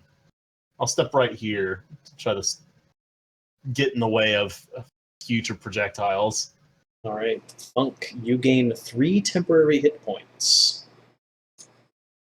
Do I need to make a wisdom saving throw? Yes, you also need to make a wisdom saving throw. No. You're still paralyzed. But you have 3 temporary hit points, so you now have technically 18 health instead of 15. I just don't mark that down on your character because there's a separate slot for it, and it doesn't get displayed on the token, so just try to remember that. Okay, Malik. I am going to try and chromatic orb that bitch. Chromatic Orb, is that a targeted spell? Yeah. Right. Make a wisdom saving throw. Yeah, Sanctuary. He I has hate you, Sanctuary. They're acolytes. They're going to do what acolytes do. Wisdom. Dead. It's DC 13. Very nice. Yes. You successfully target spellcaster. Does Chromatic Orb have an attack roll, or is that the? That's just It's an attack roll. That's the attack roll. 13 to hit. Okay, 13 to hit. Alas, Lord Trezendar bats the Chromatic Orb away with his staff, and it fizzles out. You never have good luck with that spell in any of your characters. I know. Oh, It never rolls well. never rolls well for some reason. Okay. And all right, Lord Trezendar. Let's see here. What is he gonna do? He's going to pass his turn. Let's take a look here. Lord Trezendar is going to Misty Step next to Thunk. And he is going to cry out, "Miracle, open the vaults of the earth! Reveal to me your secrets!"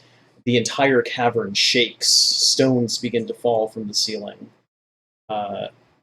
Thunk, you auto-fail dex saves. You are now prone on the ground and have taken 14 damage. What? -3 because of the temporary health. So you have taken 11 actual damage.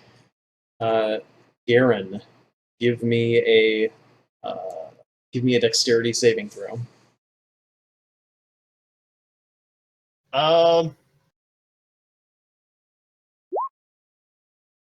Wow.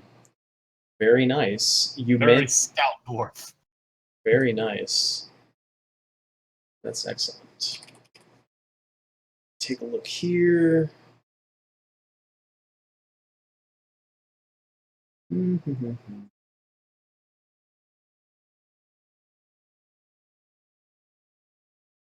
Okay, let me just double check.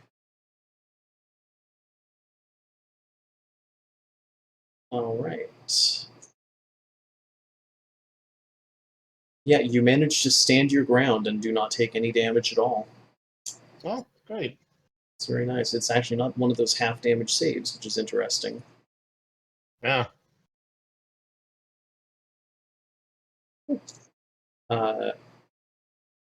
Yes. And the tiles begin to crack and crumble, making the area difficult terrain. The mage then moves away. You're not prone, Garen. You're going to be able to get an opportunity attack on him as he tries to flee. Hit him with your not slippery mace. Yeah, it's The new Morning Star. Clark. You know what? In fact, I seeing how badly Thunk got hit and worried for his safety, I'm gonna be inspired using my inspiration to make sure that I connect and do some sort of damage. I will not let what happened to Ivor happen to him. All right. Advantage. Oh, Wow. 19 hits. Roll the damage. 3 woo! whole damage. Oh man! Lord Tristan. Constitution saving throw that he's going to make, but I mean, he at least has to roll it. Right. My goodness. Alright, Lord Tressendar then moves back up onto the dais.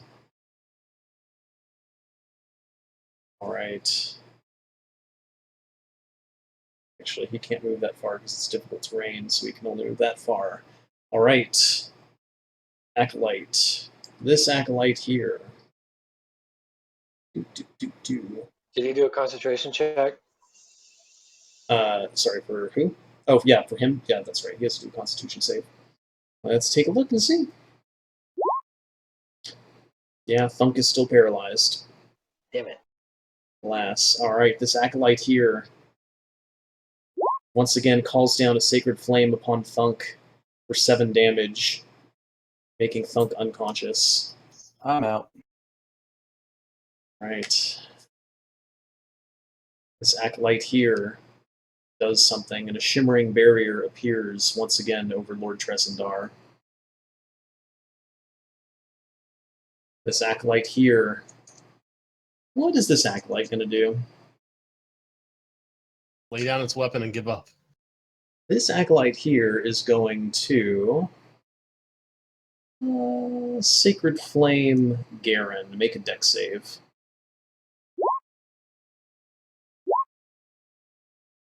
You fail and take 7 points of damage. Alright, this acolyte here is going to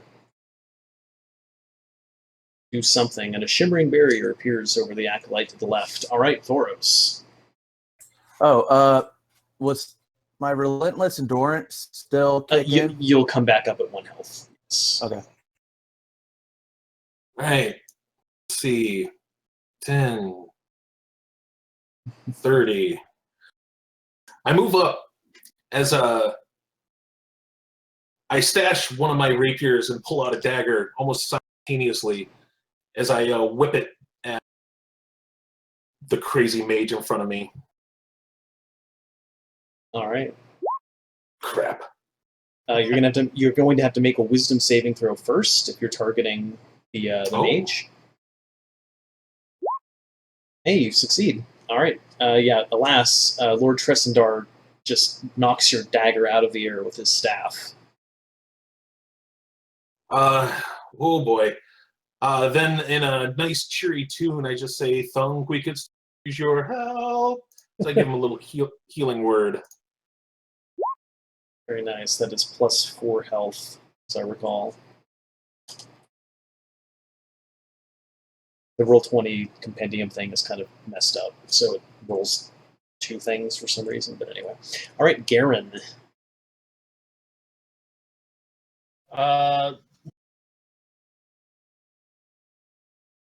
Seeing that Thunk has been revived with 4 HP, he is going to use his 1 cast of Channel Divinity to grant Thunk Radiant Defense. Okay. Which I don't have a macro for anything but the damage, so. Right, and that's if somebody hits Thunk with a weapon. If Thunk takes damage, any damage? Question. Hold on.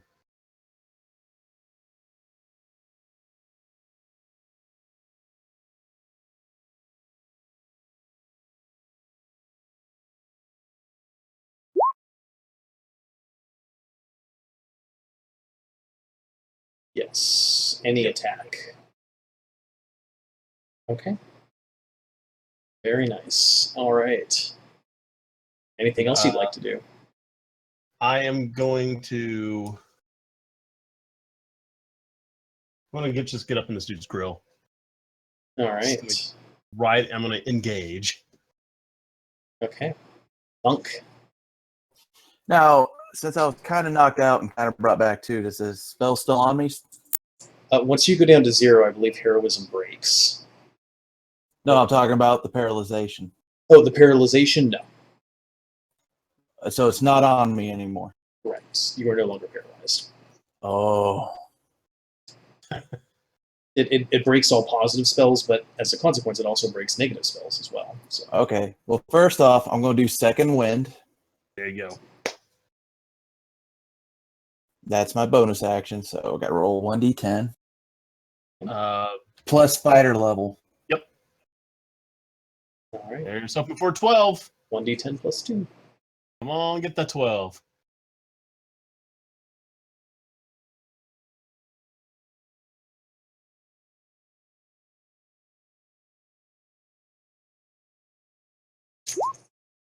Plus 5. So you're now at 10 health.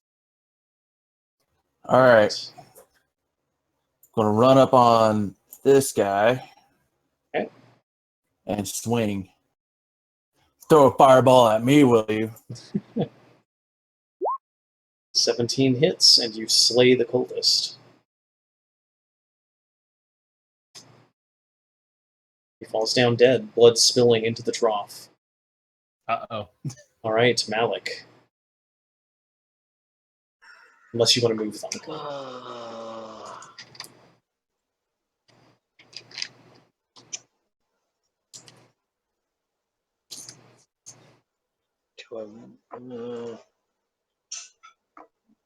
Alright, well, I'm gonna try and zap that fucker, so.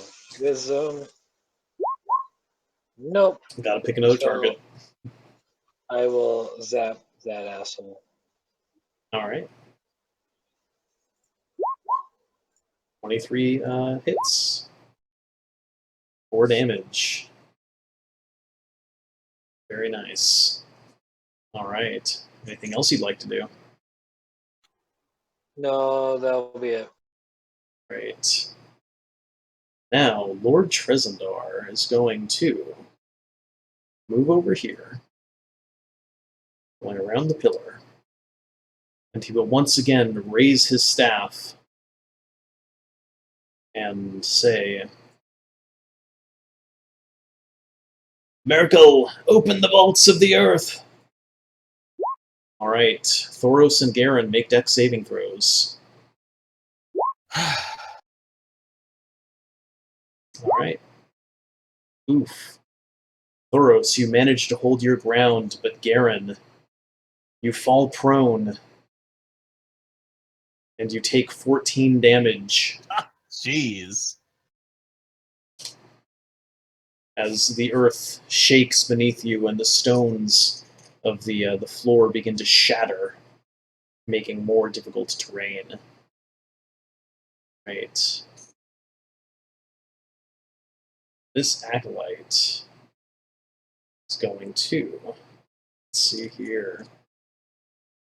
Well, let's see. This acolyte is going to turn to Thunk and cast Sacred Flame. Give me a dexterity saving throw, Thunk. 20, you save, and then since, actually, what was the exact language of that? Hit by an attack. No damage. It says, the first time an ally is hit by an attack in the next minute, the attacker takes radiant damage. So, Garen, roll your radiant defense damage. Very nice. Radiant light erupts from Thunk and takes down the acolyte. It falls down dead. Right. This acolyte pops out briefly, does a magic-y thing, and then pops back, and once again, Lord Trezendar is coated by a ooey-gooey magical shield. Alright, this acolyte here pops out, casts Sacred Flame on Thunk. Give me another dexterity saving throw. Very nice. Sorry, roll. It lagged, but yeah. Very nice. Yep. Thunk manages to resist both of the Sacred Flames hurled at him. Alright, Thoros. All right, as I do Funk my little footwork to get away from the falling rocks, I pull my short rapier, get into my duelist stance as I go at this jerk twice. Nice little spinny moves. I got to do the wisdom save first. Yes, wisdom save first. 14. That passes. Thrust with the first. That hits. 7. Then I spin with the second That hits. for 6. Nice. Very good. And if Garen wasn't prone, get a sneak attack on. That'll be turnover. Very good. All right, yeah. Excellent. Lord Tresendar is now bleeding profusely. Garen, you are prone. You can expend half your movement to stand. I will expend half my movement to stand. And then I will look at Tresendar. I'm gonna hit him with mace. That's what I'm gonna do. Hit him with that beautiful morning star. That's going to be a wisdom saving throw. First. Okay.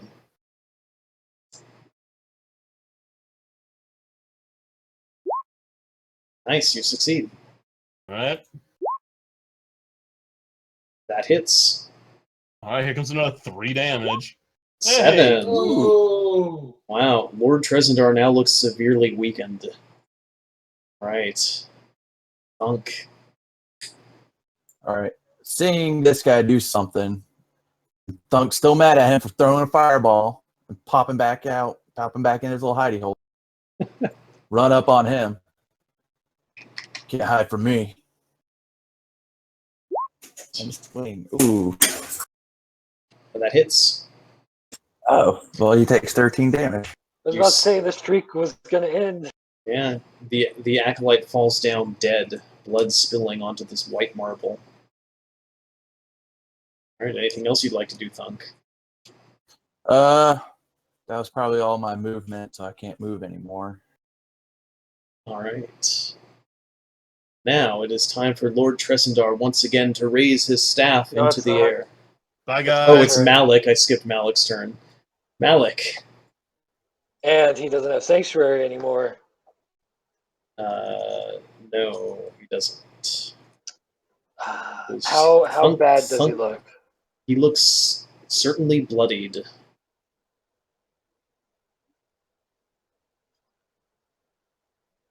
No, I don't want to take chances. I'm gonna chromatic orb. Does 14 hit him? Lass. Lord Tresendar swipes the chromatic orb out of the air. And That's all now, that I do. Lord Tresendar raises his staff into the air once again.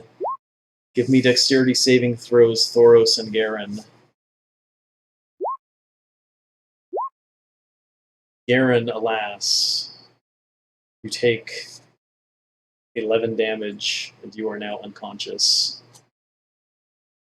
Thoros manages to hold his ground just barely. Right. Open the vaults of the earth! Acolyte is dead. Let's see this Acolyte. That Acolyte is dead. There's one Acolyte left. He's going to pop out of the hidey hole, wave his magic wand, and another magical shield shimmers around Lord Tresendar. All right, Thoros. What ho, fiend! And as I see that he's finally taken possibly the life of a person that I kind of count as a new friend. Yeah. First time that he's ever gone in trying to defeat a foe through bloodshed. Wisdom saving through. Yep. You 10. fail. You fail. Sadly. Oh wait, no. Actually, his sanctuary is. Oh no, that's right. Because the other acolyte put it on. Yeah, you fail. And you'd have to pick another target for your attack, which there isn't one. Yeah, I turn. As if just seeing a double, I thrust towards air. Class. Oh goodness, Garen, give me a death saving throw.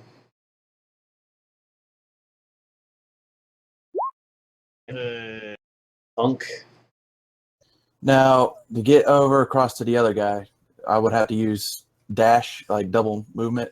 Let's take a look at the distance here. What's your movement speed? 30. 30.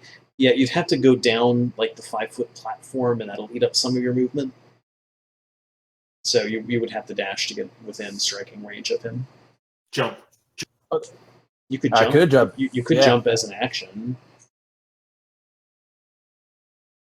I'll take the long way around.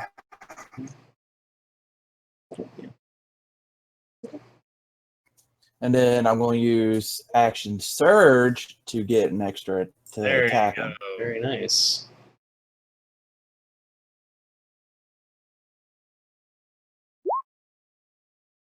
Very nice. The acolyte's blood spills on the ground. It is nearly dead, incredibly weak.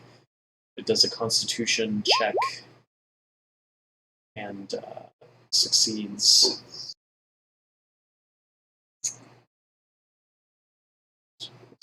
No, it fails. I can math. The mystical barrier around Lord Tresendar shimmers out of existence. All right, Malik.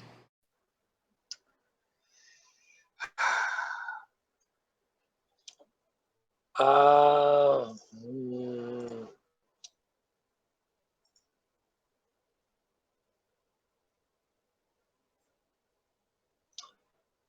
I'm going to cast Sleep so that it only hits Lord Fuckface.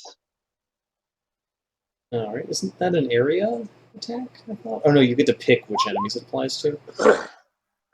Yeah, it's ones I get to choose, so it's only going to affect. Oh, would I be able to get with the 20-foot radius both of them? No, I just want Lord Fuckface. I want to make sure that he goes to sleep. Okay. Creatures within the point of you choose,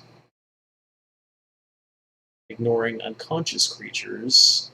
So it does affect allies if it's unless you so you'd have to move it away so that it only hits him. 23 Yeah, hit I points. wanted to just hit him. All right. He waves his wand or his staff and says no. Your spell your spell fades out of existence. Asshole. Class. He's not going to sleep, except by the hard way.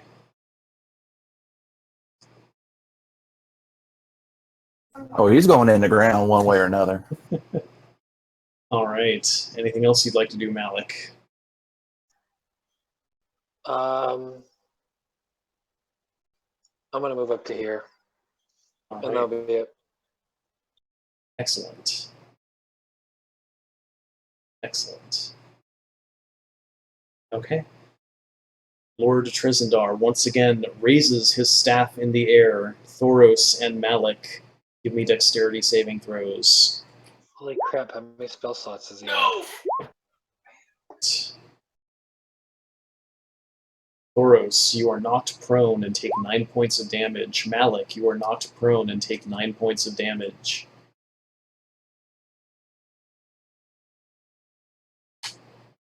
All right. Acolyte.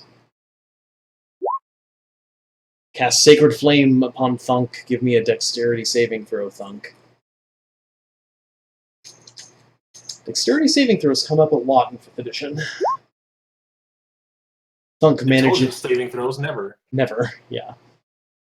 But that's a topic of discussion for another time. 5th edition balancing. All right. Did I make it? Yes, the Sacred Flame descends upon you, but your hide is so tough it just doesn't damage you at all. Oh, this makes me even more mad. Yeah. I think Thunk is just so pissed off right now. Yeah. All right, Thoros, you're prone. All right, I make sure to reach out and grab up my rapiers as I kip up in one fluid movement, lunge forward with my rapier towards All right. Does he still have sanctuary? He does not. 20 That is a hit. for 10 piercing. That is Nice. very nice. He is now looking exceptionally weak. As I pull the sword out, do another spin move as I lunge with my short sword That is a hit. for 3. Very nice. Excellent. All right, Garen. Over. Death saving throw. Wow, you come back up with 1 hit point and get your turn. Yeah. Wow. Very Bash his nice. head in. Excellent. All right, Garen. What are you going to do with your new lease on life? I will swing at this dude. So, all right. Question: the Bard's 1d6. Is that for hit or damage? That's to Only hit. on D20 rolls. It's hit. Yeah, to hit. It does seem like a facial hair stream. Okay, well then I will go ahead and expend that to smack this dude right in the freaking face. So, Well, you should have advantage with flanking. yeah. He still gets to add a D6. Right. Inspiration die is only. It's a d6 at level 1. Nice. That's 12. Alas. But you get advantage for us. Roll with advantage, so roll again. Okay, here, let me. Oh, Jesus. Wow. Which one are you going to take? My goodness. Apparently Clark's Morning Star is moist as well. All right, Thunk. Just getting used to it. That's all. You still got to break it in. Anyways, I'm going to finish off this guy. All right. Wow. Oh, You really finish him off. I think I just cleaved him straight down in half. Yeah, the walls, the floor, the ceiling are all bathed in his blood now. Let's see. And then my movement. So can I make it here? I already used. I'm gonna get top here. I guess I'll have to hold because. Can I use a bonus action to jump down, or is that a full action? That's a full, you should have enough movement to get down there, I think. Yeah, you can just go down there using the rest of your movement. Yay! All right, excellent. All right, Malik. How high is this little platform? Like 5 feet. Is it enough for me to grab his ankles? You could try to grapple him, yeah. No, that's not what I want to do. Shocking grasp. Very nice. Excellent. Let's take a look. Let's take a look here. What we have. Perfect. This works out beautifully. Absolutely beautifully. Don't pay no never mind to people on the stream to what I'm doing right now. Excellent. I now know the party name. Yeah.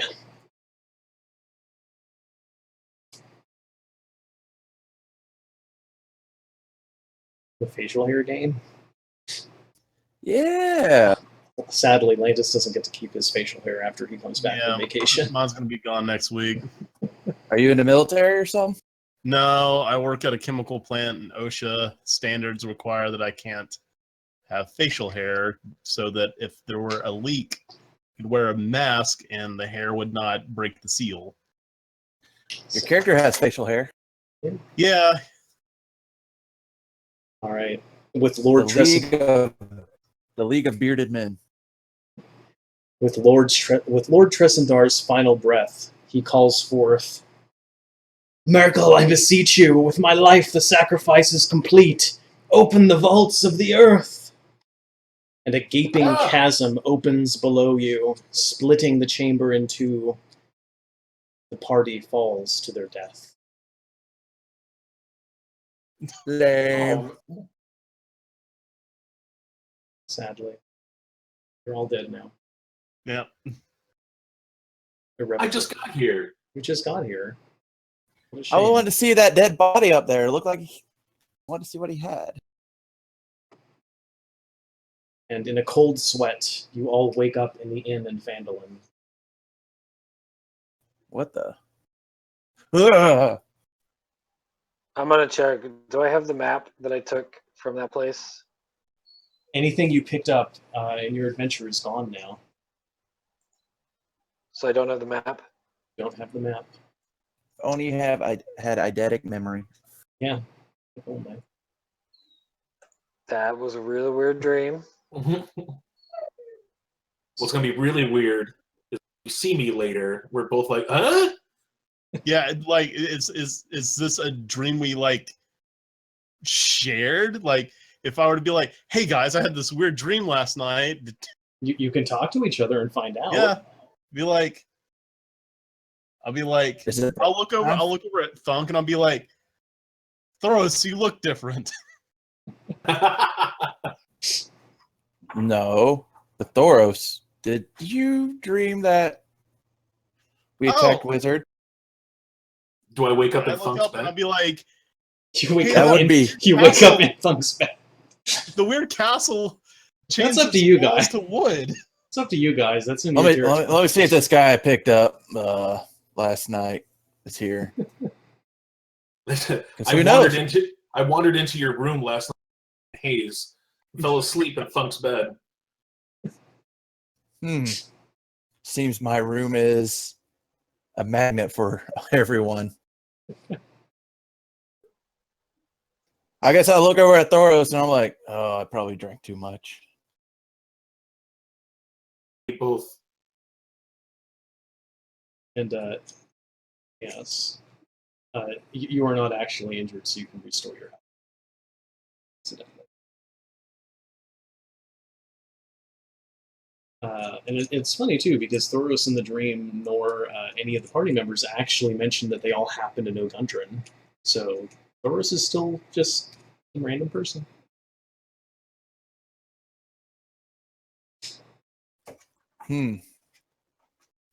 Well, Garen, What time is it?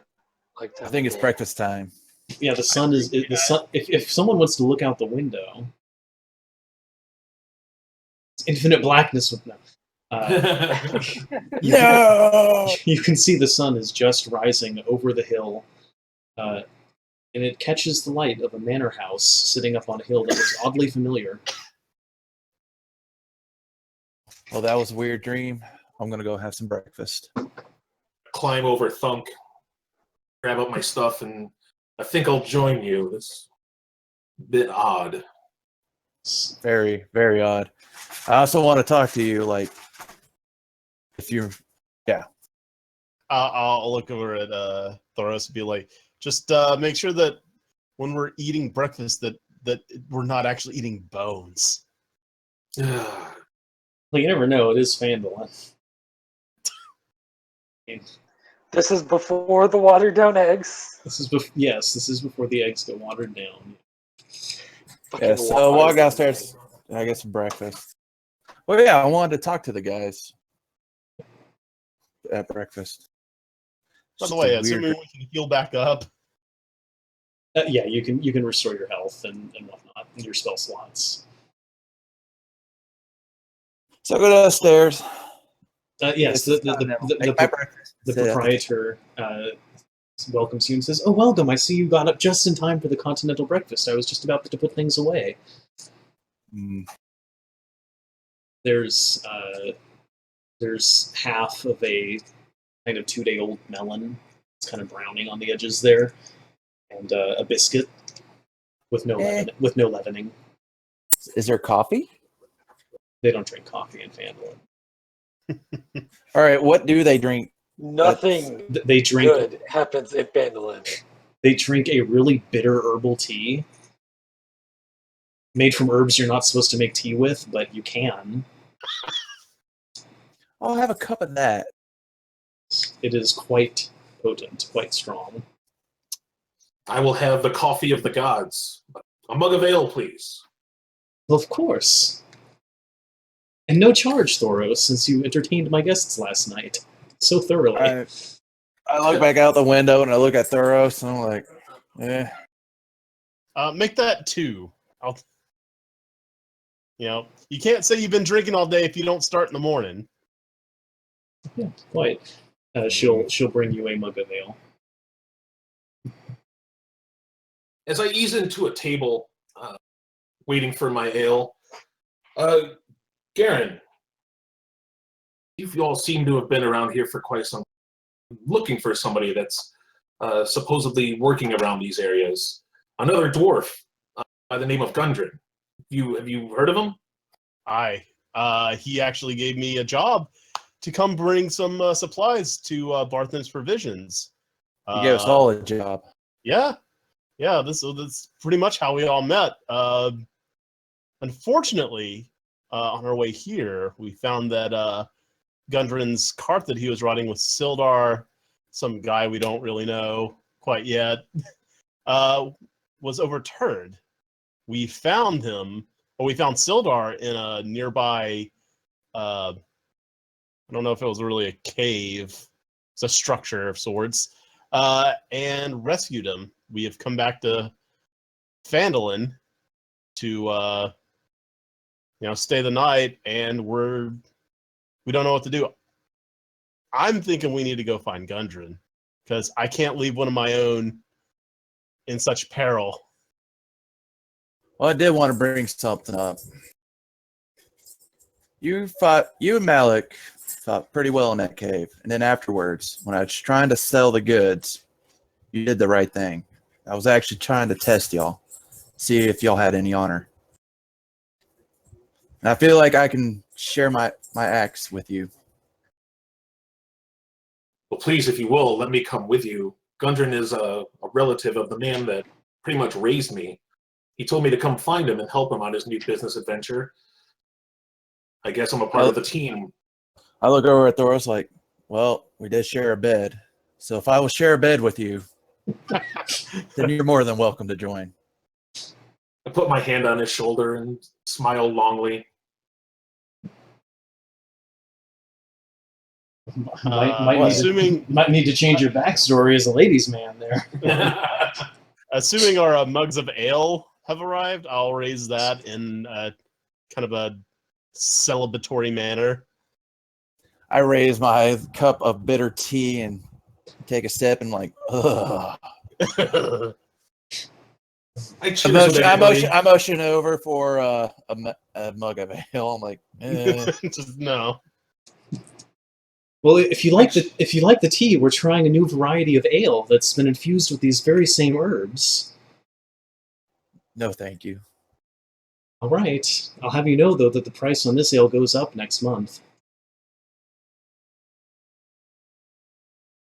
She'll bring you over the cup of ale, mug of ale. I take a big gulp and swish it around my mouth. I gotta get that taste out. It'll take more than that, I promise you. Most likely. All right. Yeah, you have your delicious continental breakfast composed of unleavened biscuits and day-old melons. Anyways, Malik, what say you? Do you want to do you wish to join that band with us for further adventures, maybe, and whatnot? Malik's still in his room. He didn't come down yet. He's still contemplating what the fuck just happened. Yes, everyone will note that Ivor is conspicuously missing. Yes, where is he? I look over at the innkeeper, the half-elf we came here with. You wouldn't happen to know what happened to him? Yes, actually, I saw him fleeing the room in the middle of the night in a rather hurry. He didn't speak a word, and I believe he left town. At least I saw him head in the direction of the Tribor Trail.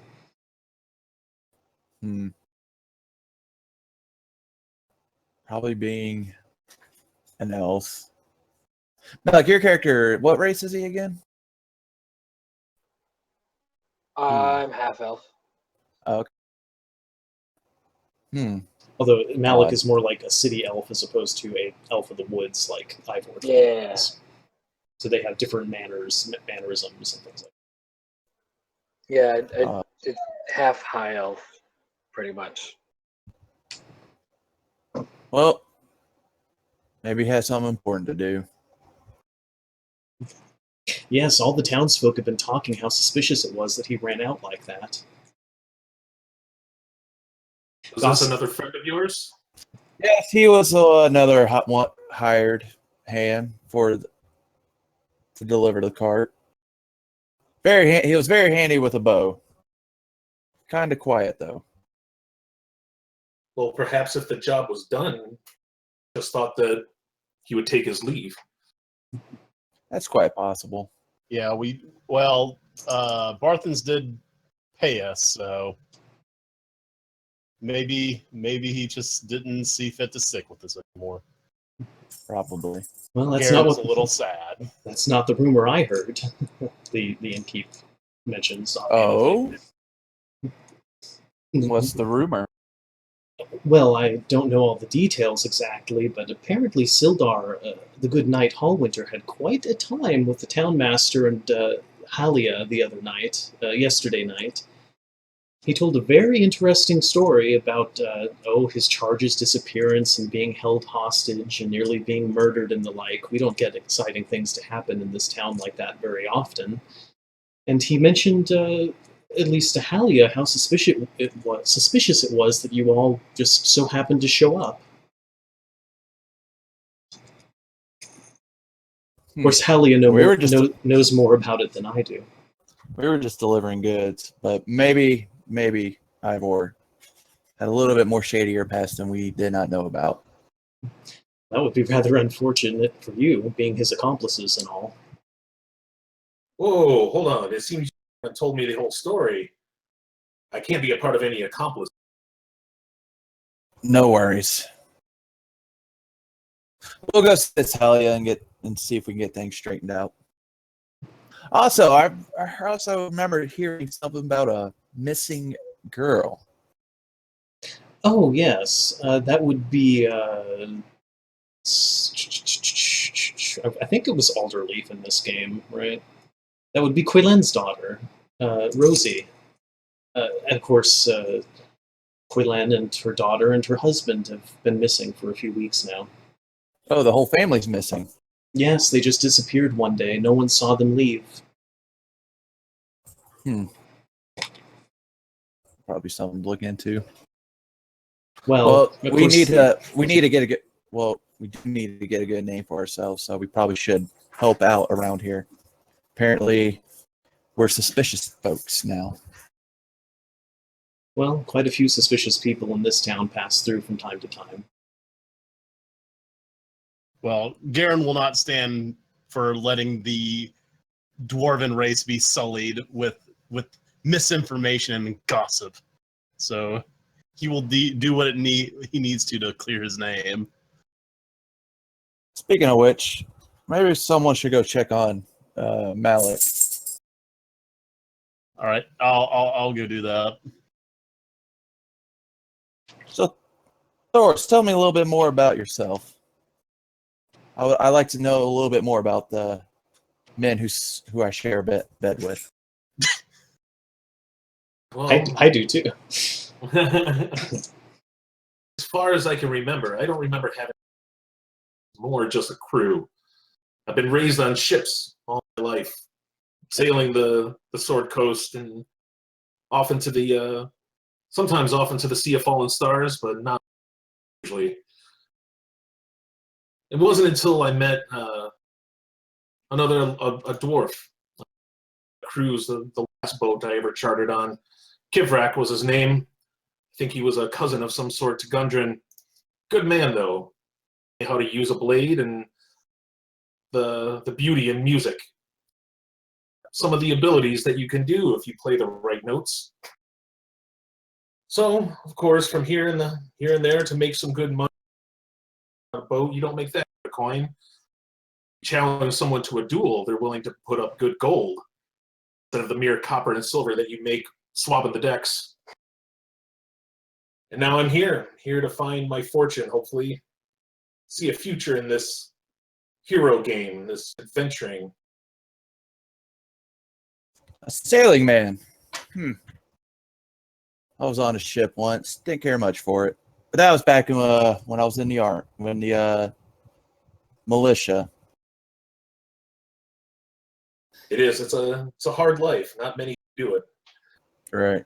But I can understand the bond you had with your crew. I also had a bond with my shield brothers. We're Yes, my brother's in my unit. But no, I was last. Wasn't always in the army. I was an orphan before then. And another Just thing don't- I can kind of I can relate to you on that. Yes. Just don't make me angry. It's hard for me. I'm actually learning to control my anger. But once I actually get in a rage, which you saw in that weird dream that we obviously all shared, it's hard for me to stop when I'm angry. Well, that's what I'll be here for, friend. Nothing better to soothe the rage of the monster than a good tune. As I enjoy a good tune. I pull out my flute that looks like it's made of a piece of driftwood, and I start to play "What Do You Do with a Drunken Sailor" for What do my you do? good friend Thunk. What do you do with a drunken sailor? You play What do you cards?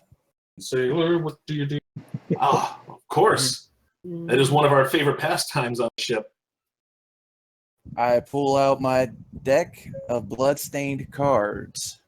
Don't mind the blood. These belong to an old friend. These belong to a good friend of mine. He's no longer with us. What do you play? 5 Dragon Ante or what? 3 Dragon Ante fella. Sounds good to me. Sounds good. I start dealing out the cards and we start playing.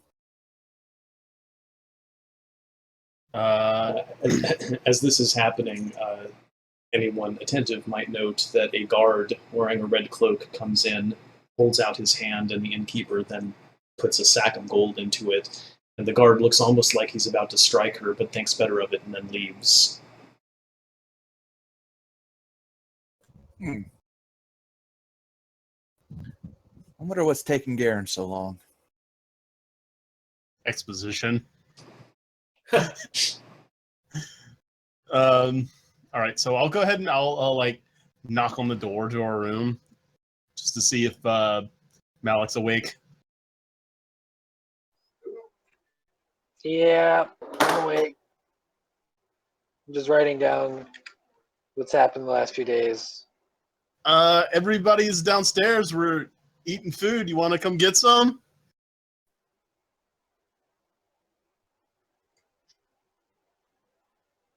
Sure.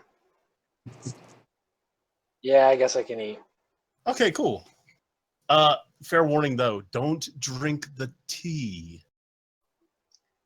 But I really like tea. Well, then you're gonna love this.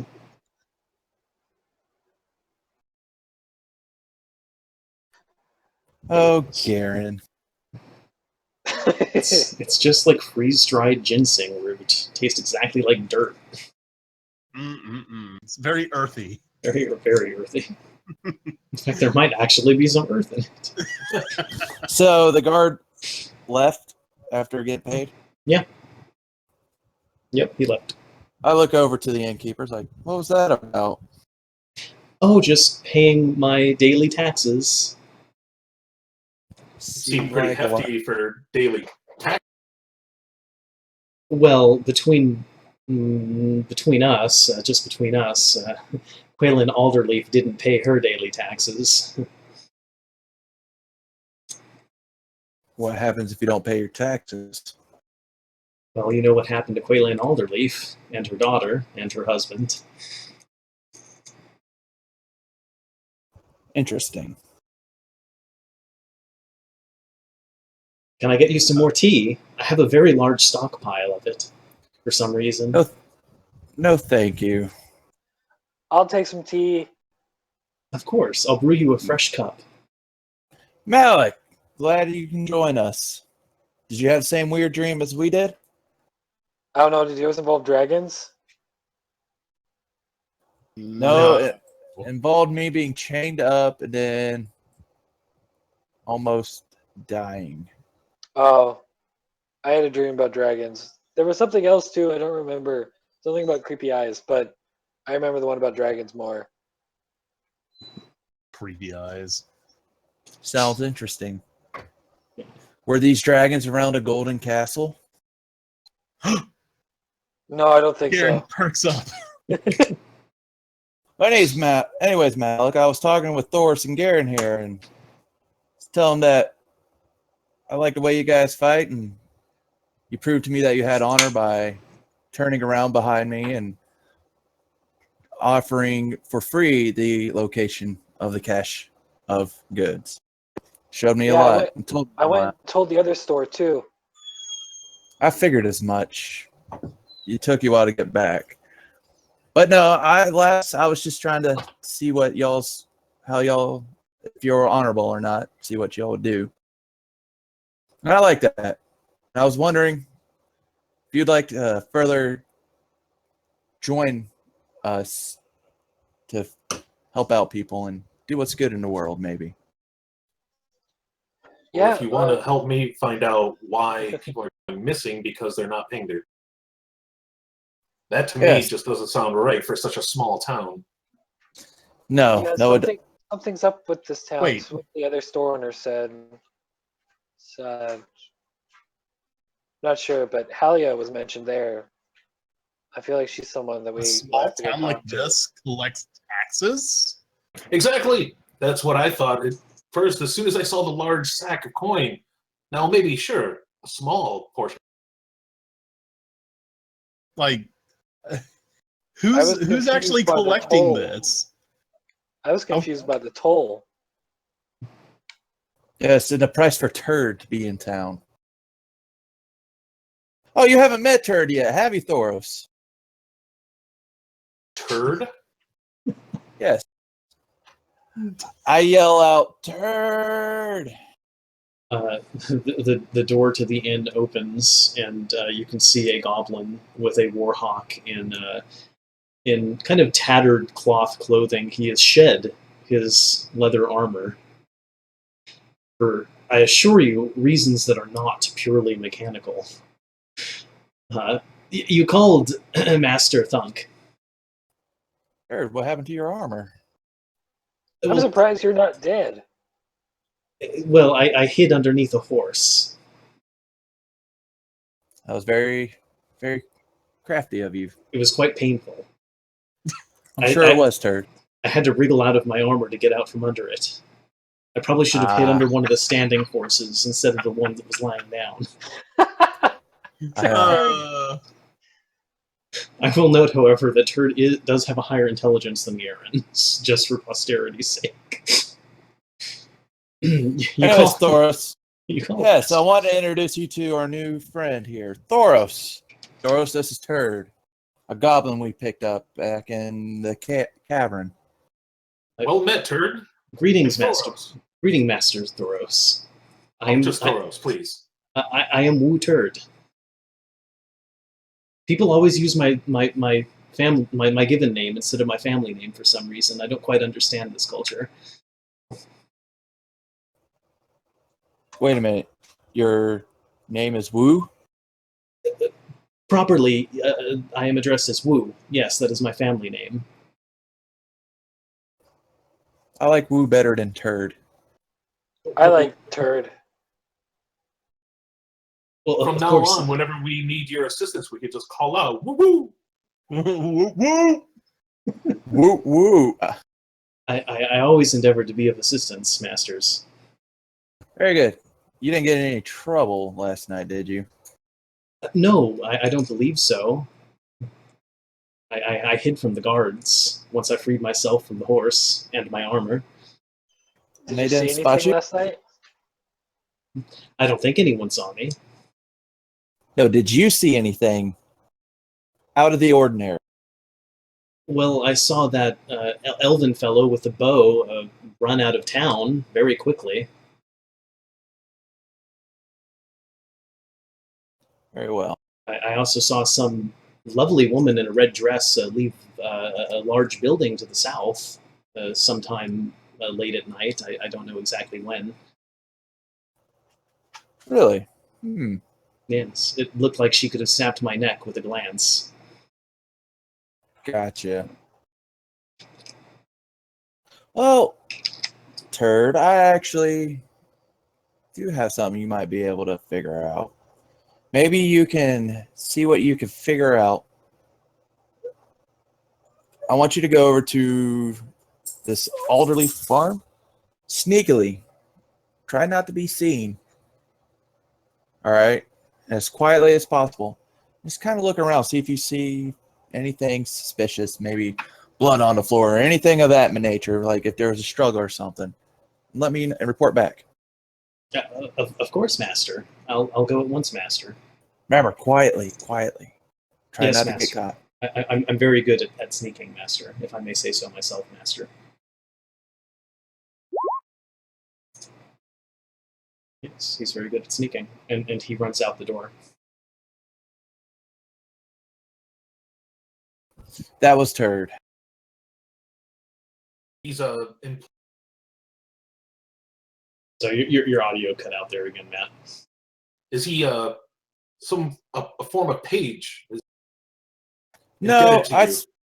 I guess he's indebted to me. I did spare his life after I killed his former master. As long as it's not out of slavery, I guess this is good.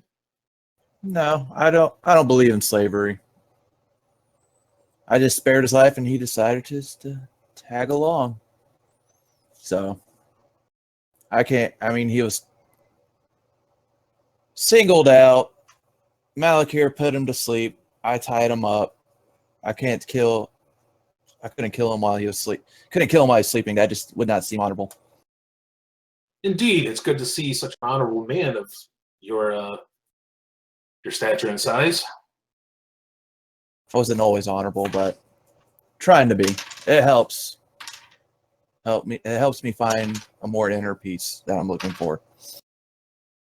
It's a good road to walk. Yes.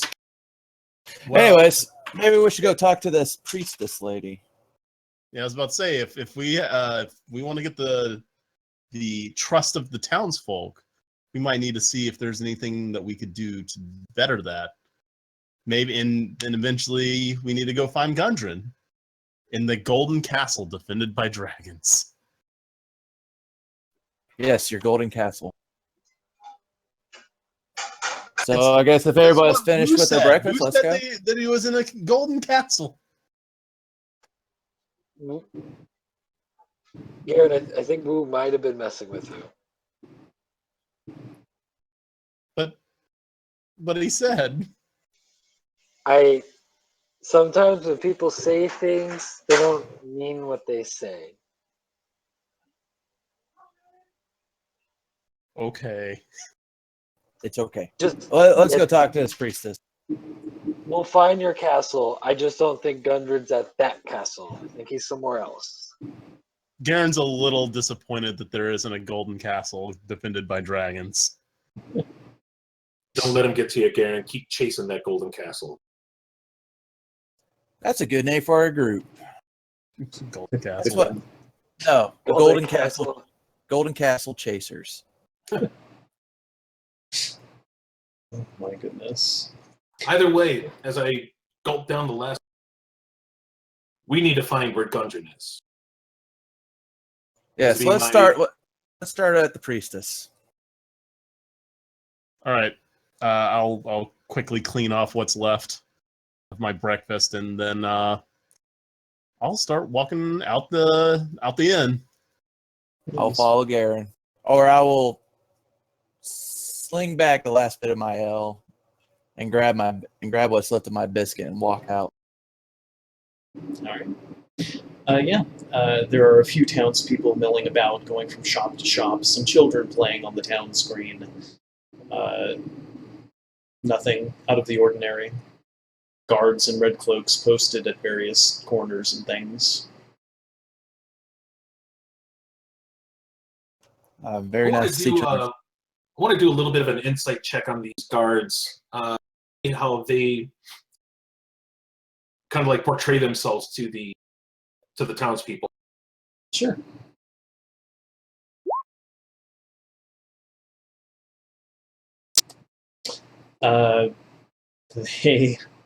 They look like guards with a really bad fashion sense. Their red cloak clashes entirely with their leather armor. Man, Ugh. red cloak. I wonder who they could be. I don't know what they could possibly be calling themselves.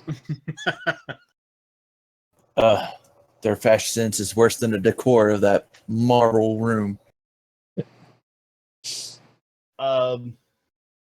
Looking to the right, exiting the inn, I see that there is a smithy, and I am naturally drawn to the craftsmanship of weapons, and I would like to go check it out. Stay Yeah, on point, Garen. there is a smithy right there that appears to be open for business. I'll walk in, and I'll say, "Hello, Master Smith." Ah, greetings, Master Scully. How can I The help world you? is very lucky to have you, and so am Garen was I. surprised that May the power protect his you name is known. always. It's another dwarf, incidentally, who recognizes the family crest, which is no doubt on your armor or weapon. Oh wow, that's great. I am very excited to meet another dwarf and to be recognized. We'll exchange the trade secrets of stone crafting and metal crafting. Of course, yes. He's very happy to meet another dwarf. There's not very many that come through Phandelver. Okay, and while we're talking, I would like to peruse his inventory. Yeah, he has a selection of weapons and some armor here. You can pretty much buy any basic weapon that you would like at this establishment.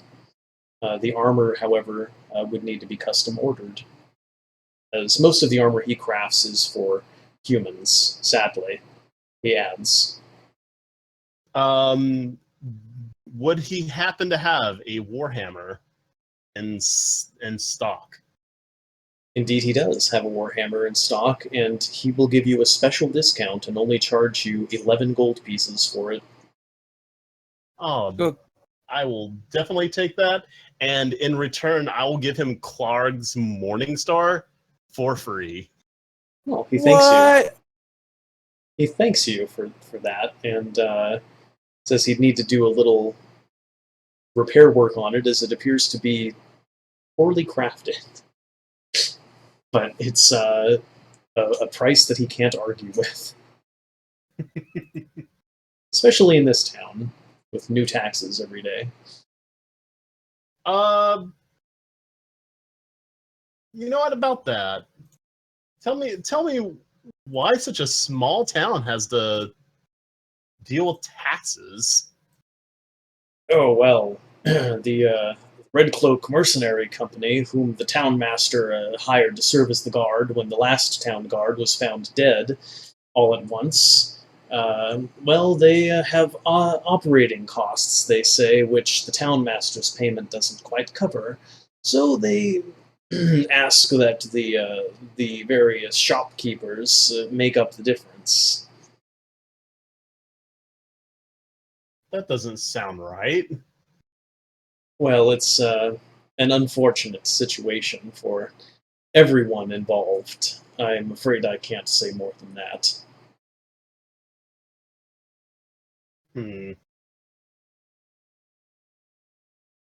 Well, that's rather disconcerting, brother. Indeed. Trade is rapidly drying up in this town.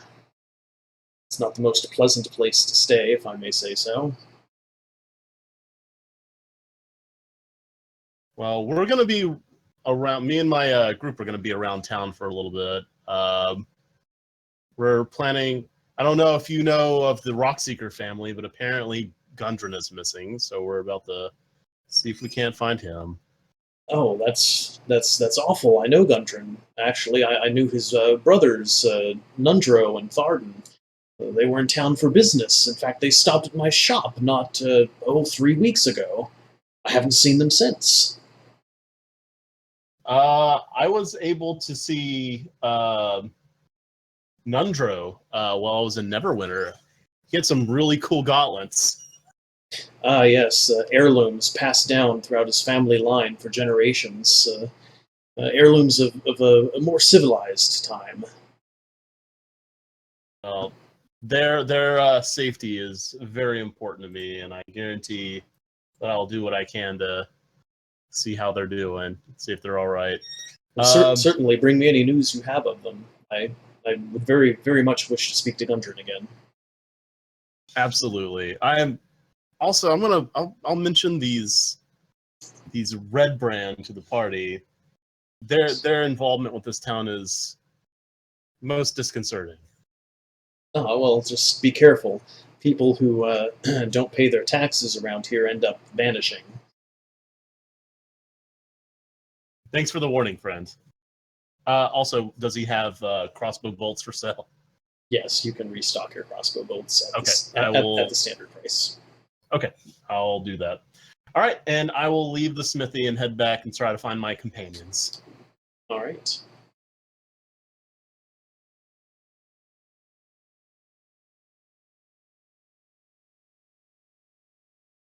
So there you are, Garen. I had a wonderful talk with apparently the owner of the smithy is another dwarf. I did find out that these guards are not actually guards. They were mercenaries. And I might only have a 7 intelligence, but I feel as though there's some wrongdoing going on here. Why would any town hire, especially small as this, hire mercenaries? Right. The owner of the smithy said that they were hired. Incidentally, this is his name. It's Yorma to Metal Maker. Thank you. All right. So Yorma said that they were hired by the what did he call him? It's not the Burgermeister. It's the town master. Town master, right? Took us forever to learn Burgenmeister, and now I know. No, Burgermeister Meisterburger.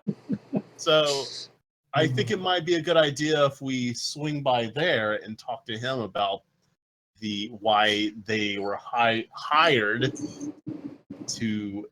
I don't even know what they're doing. Taking money. Very good. The other shopkeeper did mention talking to the town master. Oh yeah, did he say about? She didn't say like. She just said if I wanted to know more, that he be the person to go talk to, and the Halia lady. Well, since we're near Halia, the shrine where Halia is at, maybe we should start with her. Halia is actually the proprietor of the Miners Exchange. Oh. To the south. Oh, okay.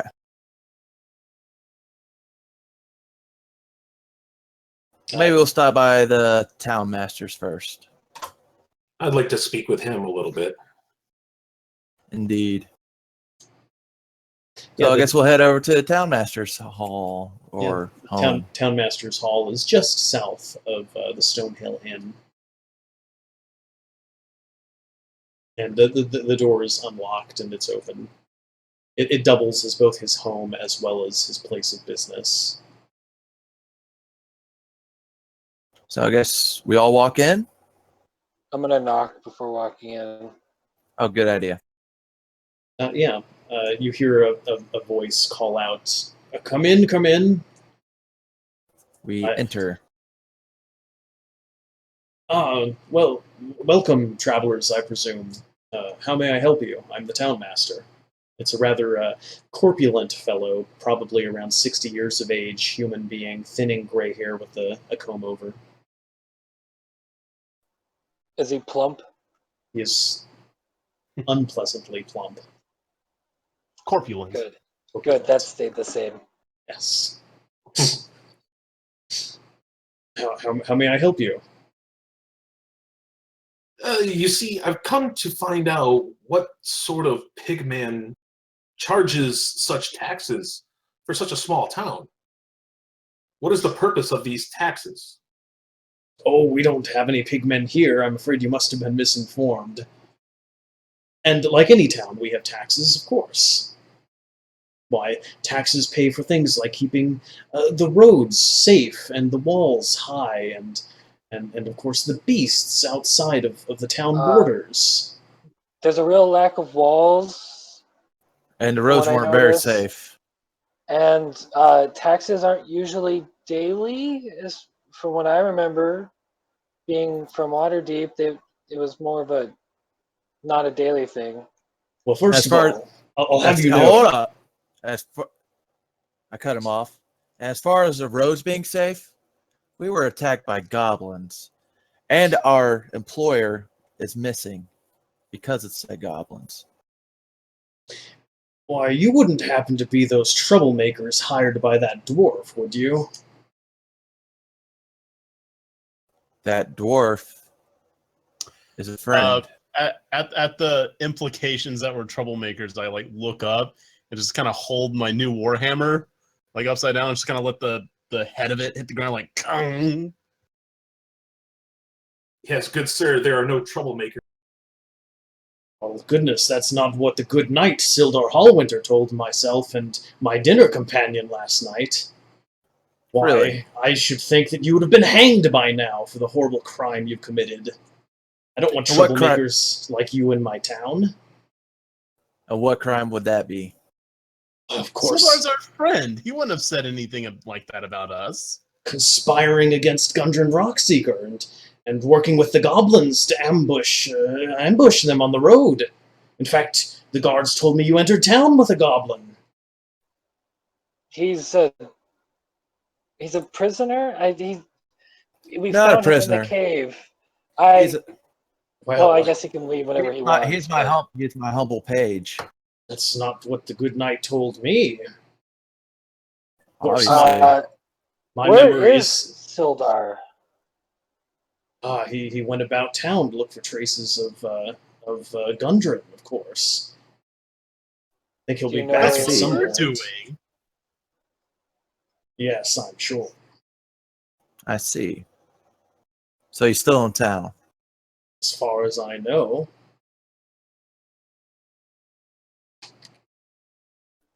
I knew Very I well. should have zapped him. No.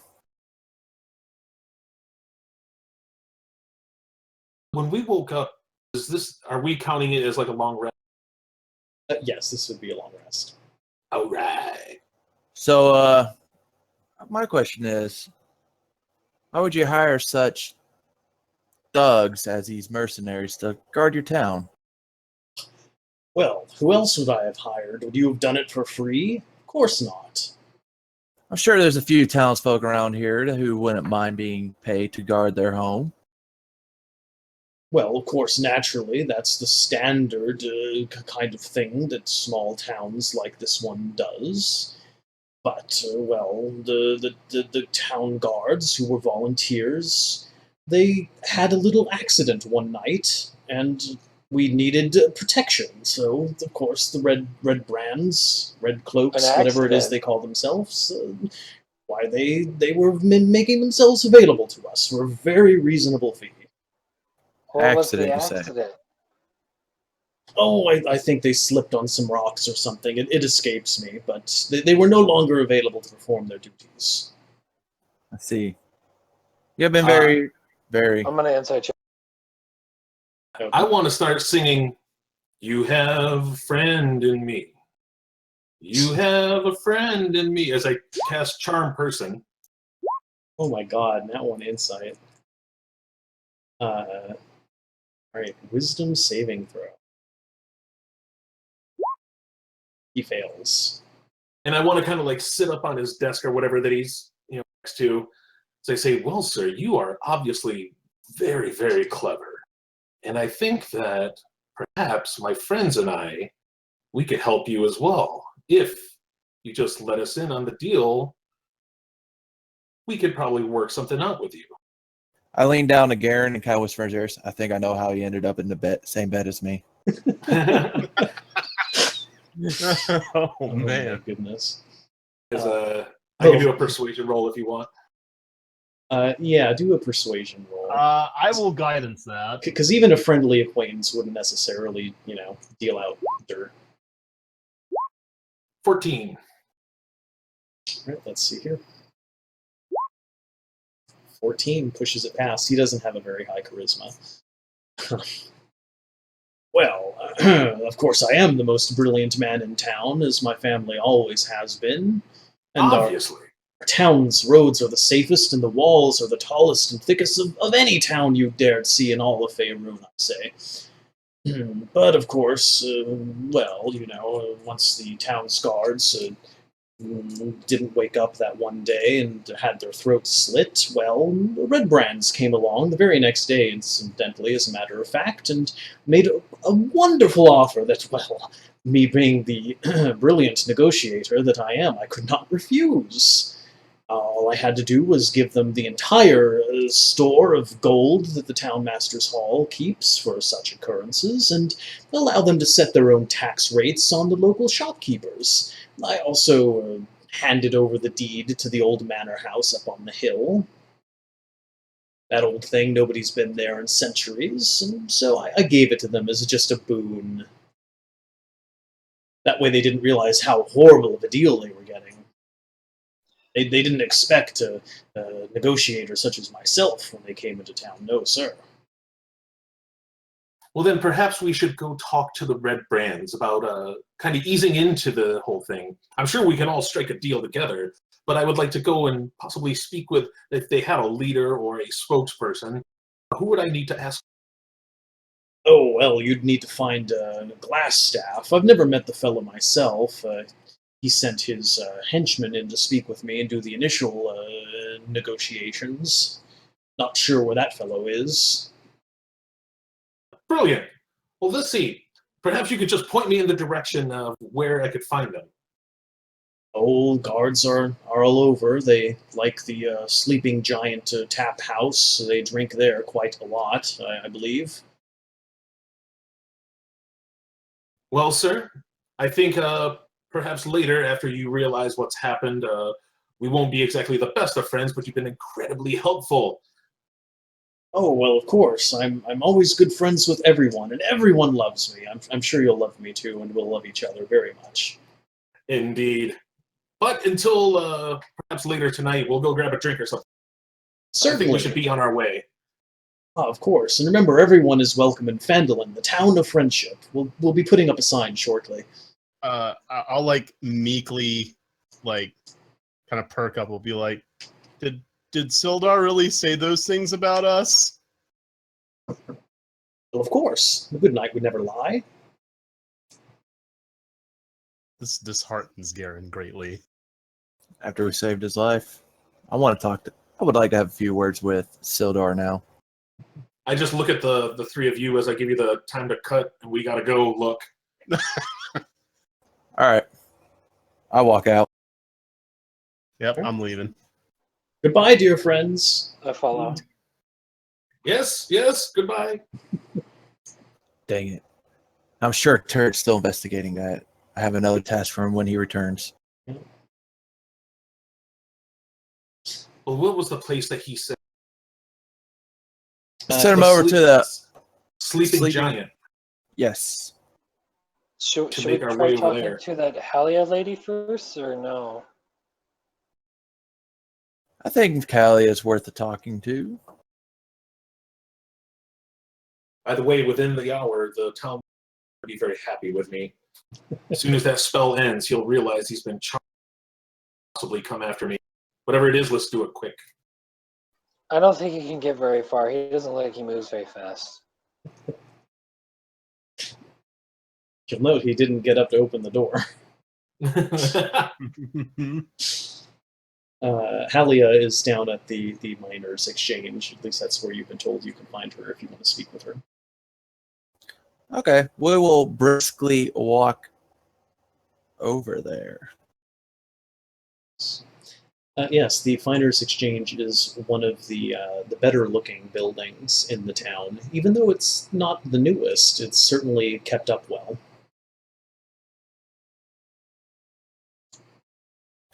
Walk up, knock on the door.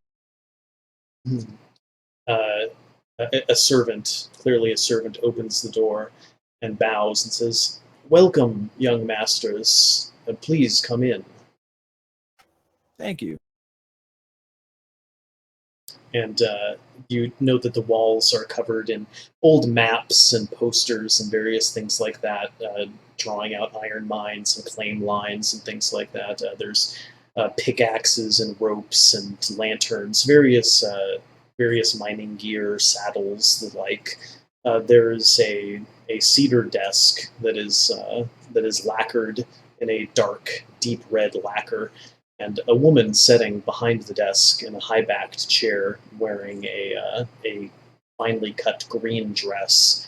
Her eyes are burning emerald colored, with dark black hair that falls on her shoulders. She looks very regal in appearance, and she then stands and says, "I am Halia, the proprietor of the Miners' Exchange. How may I help you?"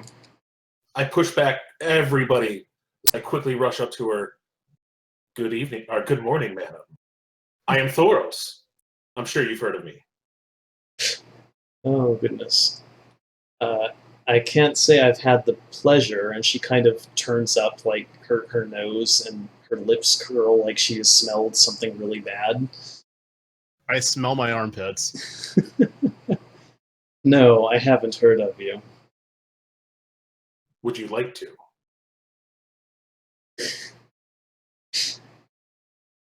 Do you have business here? I sink my shoulders and turn back.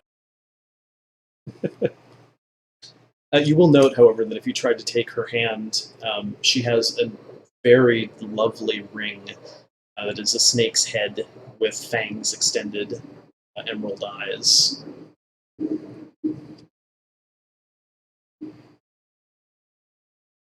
Well, I don't have all day.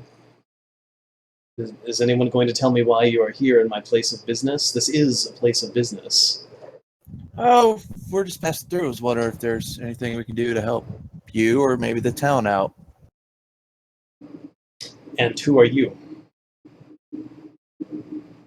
Ramad Khalid, but my friends call me Thonk. Oh, you're the adventurers who arranged the ambush of the Good Knight. Allwinter, yes? That story may have been stretched a little. It's not how we exactly remember it. It wasn't stretched at all. We didn't ambush anyone. Oh, well, of course, I had never met you prior to now, but when the good knight was regaling the townmaster and myself over dinner last night with this story, I assured him that there must be very few people in this world who would do something so dastardly and evil, but he did make a very good case, I must say. He refuted each one of my points. We saved him. I don't know why he would lie. Like, he was stabbed and thrown off of a cliff, and we saved him so that he didn't die. And besides, would men who would set up an ambush and whatnot freely give a cache of supplies and weapons freely to the proprietors of the stores around here? Oh, well, I really don't know about that. Of course, whatever you found was probably more than you could carry. At least that's how Sildar described it to me. And, well, you must keep in mind that the good knight does have a reputation. If he were so inclined to save face, well, finding a convenient scapegoat might be just within his desires. Although, again, from the stories he's told me, it sounds like he can make quite a solid case against you. Why, as a matter of fact, he told me that the dwarf here tipped his hat at the goblin holding him hostage, and the goblin then slit his throat and threw him over a 40-foot cliff. I'm sure there must have been a misunderstanding, but that certainly doesn't look good to me.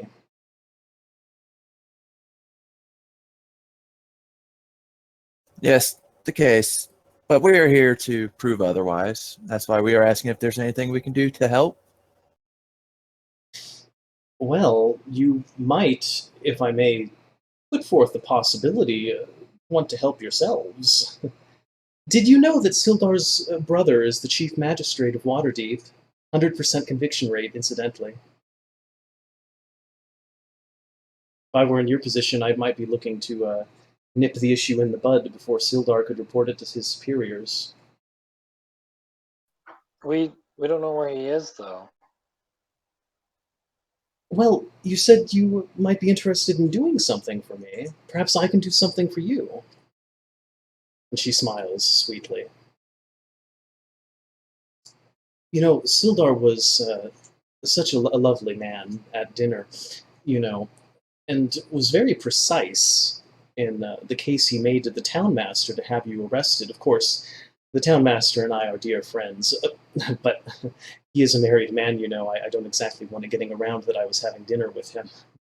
Uh, Irresistible, he is. But I was able to convince the townmaster to stay your arrest temporarily.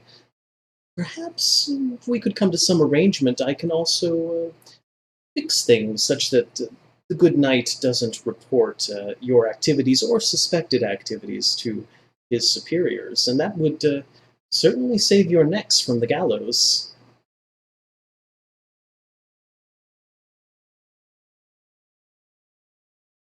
Do you happen to know where Sildar is? Oh well, don't you worry about that. I can handle that matter entirely. Well, what is this favor? Well, I don't know how much you know about these Red Brand bandits, and they are bandits, I assure you.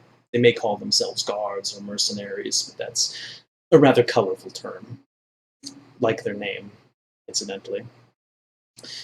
Well, these red brands have been taking exorbitant taxes from the town people, and granted, stunning man that he is, Harbin Wester, I'm afraid that well, the contract he signed with them is quite clear cut, and there isn't a simple solution to this issue.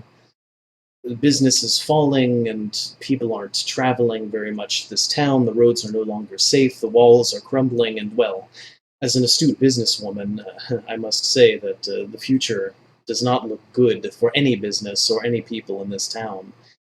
Someone needs to, well, ensure that the red brands are taken care of.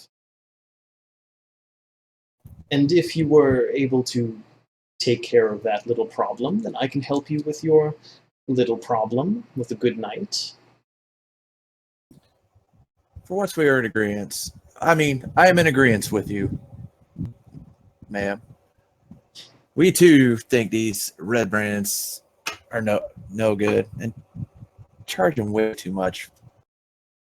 Absolutely, their so-called taxes are really highway robbery. In some cases, that's more literal than figurative. Of course, well, seeing how well armed you are, I would presume that you might think my intention here is to incite violence against the red brands, but I can assure you that is not at all my goal. You see, I think the red brands are merely misled. They're not bad men. They just have a bad leader. That is to say, Glassstaff, a mage. If you were to, say, arrange this mage's unfortunate accident, an accident which might claim his life, then I think that the townmaster would be able to get quite a strong hold over the red brands and rein in these exorbitant fees and taxes. As long as the townspeople are for the better for it. Absolutely, I assure you. The townspeople would be far better with this Glassstaff dead. And, you know, of course, as a business person, I have an interest in this as well, beyond just being a resident of this town. I would be more than happy to pay you 500 gold pieces for the head of this Glassstaff. That is only if you don't kill his men. I hate to have any unnecessary bloodshed. So, just the head of Glassstaff. No fighting any of the men. Well, you can fight them, but don't kill them, please. There's been enough bloodshed in this town already, what with the previous town guard being slaughtered in the night.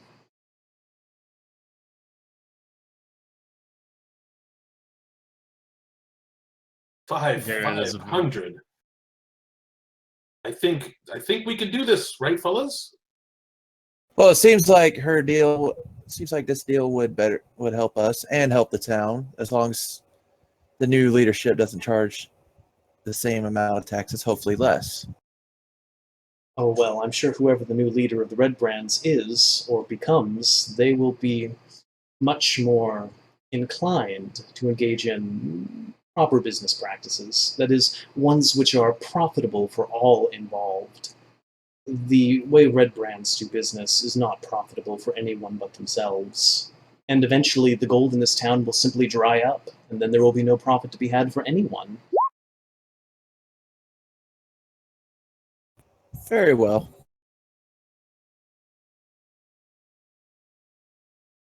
Well, excellent. Then I will take care of the issue you have with the Goodnight Hall Winter, and you will take care of the issue this town has with Glassstaff, and I dare say by the end of it all you'll be hailed as heroes and celebrated in Phandelver. One can hope. Do you know where we can find this leader of the Red Barons? Well, as I understand it, Harvey, I like to call him, he gave the deed to the old manor house on the hill to the Red Brands. If I were, if I were the suspicious type, I might think that that would make an excellent place for a hideout. Very well. What's the name of this manor? That would be Trezendar Manor, named after the founder of Phandelver, Lord Trezendar. I'm afraid his first name has been lost to history. Probably not as lost as you think, but I'll lean over and be like, wasn't that the guy from our dream? Tut tut, Master Dwarf, we have a job to do. You can rely on us. Be sure to get this job done for you. Well, excellent, and I promise you I will keep my end of the deal. very good. Good day. I walk out. Good day. As I exit and the door closes, I just go 500. That is a hefty fee, but we got to remember the terms of payment. Guys, I don't like her. We just need to find Sildar. If we could just find Sildar, we Yeah. can get this straightened out. I think we should find Sildar before we go and do that, because she seemed real shady. And I want to hear from Sildar before, because I feel like we won't see him again if we do this. Probably not, anyways. 500. 500. You got to remember, though. That's a lot, but But we I feel can't like kill she uses any of money all the. the time. Right. Not yet So killed a man in my life, and I plan to do so. I kind of walk off a little bit and yell out, "Woo woo!" Yes, out from behind the bushes, immediately behind you, Woo jumps out. He was there all along. You didn't even notice him. Oh, there you are. Yes, Master, you called, Master. What'd you find out?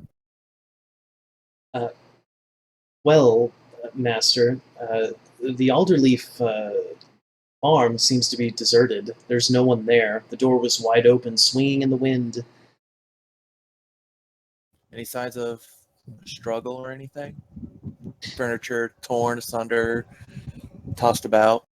Well, the lock on the door was bashed in, and, well, I don't know much about gardening, but Sensei always kept a rather lovely herb garden, and it seems that this farm also had one, but it was all torn up. I bet They were taken by force. I bet you anything. Red cloaks, whatever they call them, in that old manor, find them as well. Well, they also, the mayor said that the sleeping giant is also where they at, so maybe we should try there first, because it's along the way. The manor Yes. looks kind of creepy. I don't know if I want to go near it. And my wineskin is empty. We should. Yes, You'll be glad to know that Woo. I have wine that I keep on myself at all time that is brewing has been for the past 2 weeks. I put my arm around Garen. And, Have you ever visited one of them buildings of lady favors? Lady favors? You and You I, must- my friend. Just remember Thoros. He is young for a dwarf. I look at Thunk as he had when we were in the cavern taught me the new word. Does this have to do with that debauchery thing? Oh yes, Oh. that book. I have not yet cracked it open yet. Should be an interesting read. This is no debauchery, Master Dwarf. This is... Might cut out. It Yeah. wasn't important. It's okay. Okay. Anyways, Woo, I have a new task for you. Of course, Master. Quietly, scout out that big manor up on the hill. Try not to be seen. Please try not to be seen. Tell me what you find out. How many men are posted guard, and any outgoings or ingoings inside the building. People walking in, people walking out. Of course, Master. I'll endeavor to do so immediately. And then meet me back at the stables you slept in. What time of day is it right now? It's not quite noon yet. A little past midday. Of course, Master. And then he jumps backwards into the bushes and vanishes. So, Sleeping Hill Giant or Sleeping Giant? Indeed. Yep. We make our way to the Sleeping Giant. The Sleeping Giant is a much smaller building than the Stonehill Inn. It's much more dilapidated and kind of worn down. The windows are sort of broken out. There's two red brands standing out front like guards. There's a faded sign that says fresh ale, old ale, all ale, ale. Not Yale, it's not a college. Maybe to some people. Fresh ale, old ale, all ale. Ale. Damn it, I did it again. There's ale in here. That's what I'm trying to convey. We have ale. You have ale. Yes. So I start approaching the door. The guard steps in front of the door and says, "There's a cover charge A cover charge for what? for entering." But what does the cover charge?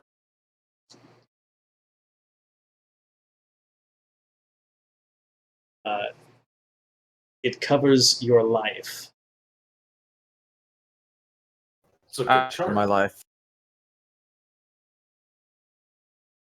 Well, Your ale must be quite strong if we have to pay a cover charge for our life. the proprietress is a dwarf. Her ale is the strongest you will ever drink. 10 gold a person. Oh no, I've drunk some pretty strong ale in my time. And gold it's asking too much. Please, here, I'll make it worth your while. I'll come in and perform for your group, and that will make the cover charge worthwhile.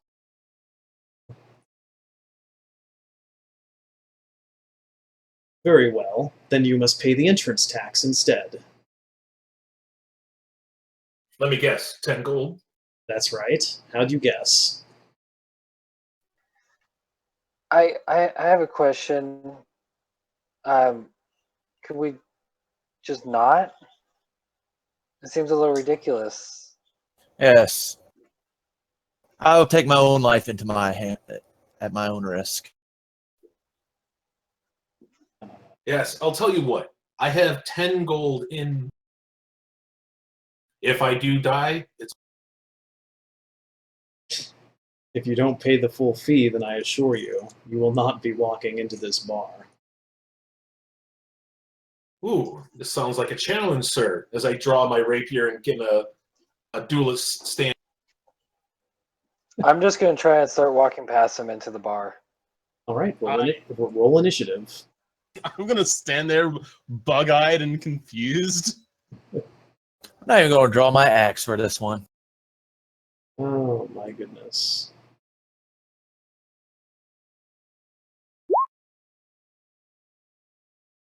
Let's see here. Remember, Thoros, try not to kill them. I never do. Gonna be tough for Malik. I say this as I, crack my knuckles, then crack my neck. I don't know, guys. This doesn't seem like a good idea. It's only 2 of them. Someone needs to teach these runts their place.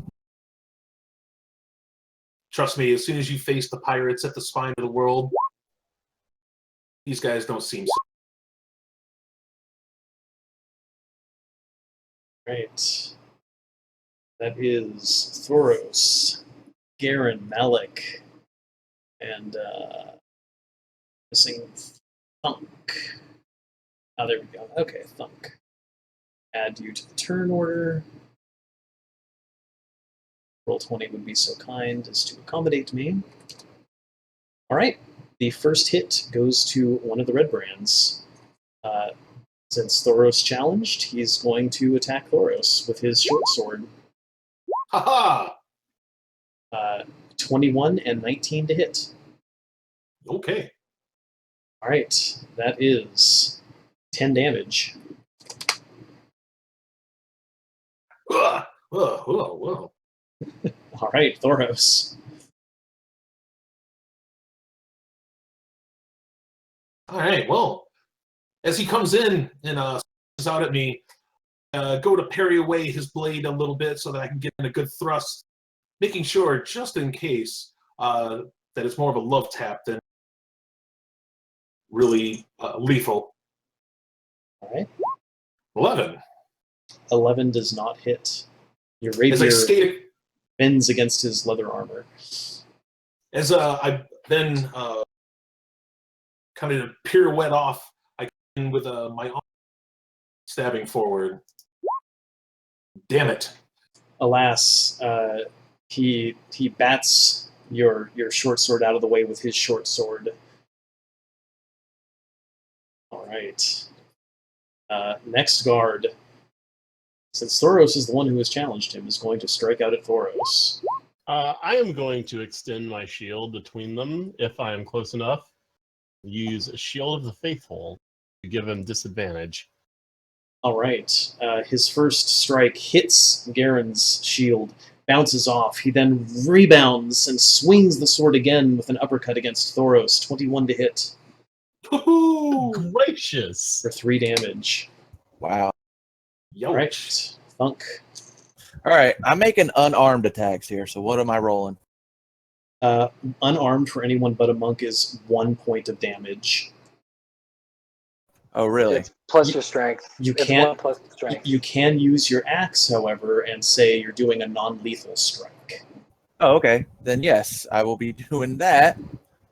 So I guess I'll be basically hitting him with the butt of my axe instead of the blade. Yeah, basically. That's the The non-sharp end, so non-lethal damage against red brand guard, the first one that attacked Thoros. All right. Wrong roll. Very nice. 21 hits. The guard is rebuffed, stunned, and he is bloodied. I hope it broke his nose on that one. All right, Garen, are you going to assault the lawfully appointed guards of this town? No, I'm going to walk over to Thoros, and I'm going to give him. I'm going to cure wounds. All right. +9. Very nice. Thoros stops bleeding so profusely. All right, Malik. Keep in mind, if you kill any one of these guards, you forfeit your deal with Halia. I still don't like him, and I don't like Halia. So, will a chromatic orb hit? Yes, it will. Yeah, you get to rename it now. I'm going to hit the first one that was hit, and it's going to be acid. Yes, his flesh melts away and he falls down dead. Turn back to Malik. Hey, remember, easy there. Oh, I'm sorry. I'm still sort of getting used to things that aren't lightning based. All right, that the next guard in the initiative order is dead. So Thoros. I turn to the other. I quickly lunge in with the first attack. 24, that should hit. That hits. For 8. And then is Thunk adjacent with me to him? Yeah, because you were both fighting like within the span of a doorway. So As I take the rapier, I just come up and I like smack him upside the head, trying to just knock him out. As that for 2 more. excellent. The guard is definitely bloodied now. As then I will come around with the second one again, trying to just knock him. That Ooh. hits. There we go. For 6 more. And the guard falls down unconscious. I sheath my blades and put my foot on his chest as a captain stands. Smile at the rest of the group. Kind of smirk a little and give him a little shove. Not Can bad. I cast Spare the Dying on the one that got hit by Chromatic Orb by any chance? Or is he gone? Probably a pile of goo. I think he was melted by acid. I don't know the exact rules for this because, Or I mean, I'll cure wounds instead. Like, let's see here. is there any way to prevent this man from dying? So we can. That's an interesting. So how much damage was the chromatic orb? It was 15 damage. 15. It's not double his health. So yeah, if you could cast Spare the Dying on him, but if you didn't, he would be dead in like 12 seconds or 16 seconds. Okay, I'm casting Spare the Dying. So Alright. He will be horribly mutilated for life, but he will not be dead. I have a feeling we're going to run into this gentleman later. Something tells me he is going to come back with a horrible scar injury on him that's going to boost his intimidation checks, candidly speaking. You did this to me! Yes. You guys want to go inside? I'm going to drag these two like behind the building to a bush or something so no one I think comes. Garen's gonna just stay outside. Well, Thoros, He didn't. care for a drink, good sir? Always. Let us go. Yes, you enter the bar then, and you see that there is a female dwarf polishing beer mugs, like stereotypical barkeeps do. She spits in the mug, and she gets her beard, and she wipes the inside of the glass, and she says, "What are you having?" I hear you have the strongest ale in all of Fan. 2 of those. Imported from Mirabar, 50 golds a mug. You say 50? It ain't easy shipping kegs of ale all the way down the long road. Mirabar ain't next door, you know. How about just a regular mug of ale? Yes, 2. Regular mug of ale. This is why we have a cover charge. 1 gold piece a mug. Thank you. Some human piss I got from Luskin. She'll pour you a couple mugs, noting that she's not using the clean ones. Eh, Is there anybody else in, or at least any more red brands in here? During the day, they're mostly out on patrol. She'll reply to you. The bar is completely empty. No one can afford 50 gold piece in mug except the Red Brands. Obviously. Tell me, since you probably know them very well, how does one go about maybe joining their ranks? Well, I think one of the guards outside is the cousin of the leader. At least he said as much. Oh, gee, I wonder which one. I couldn't say. Can't tell them apart in that hideous armor they wear. It is quite hideous. I do agree with you on that. But their coin is good. I'm sure. So all one must do is probably go. So would you say we could probably walk up to the manor and ask to join, or maybe? Can't imagine why you'd think the Red Brands would be in the manor. It's not like it's the only secretive location in town. Well, to me, it seemed kind of quite obvious, and I've kind of seen them walk up this way, up towards there. A few of them. Yes, you'd think the leader of the Red Brands had no brains at all, picking a location like that to establish his base. It is quite foolish, but I'm sure he has his reasons. Certainly. Not bad ale, and the dirty mug actually brings out a little more flavor in it. I agree. As I cheers with Thunk. Clang. I gulped the rest of mine and put it on the bar. Like, one more, same mug, please. That'll be another gold. Very well. Surprised you can count that high. And she pours you another mug of ale. Refills your current mug. You'll find that I'm full of surprises. I'm sure.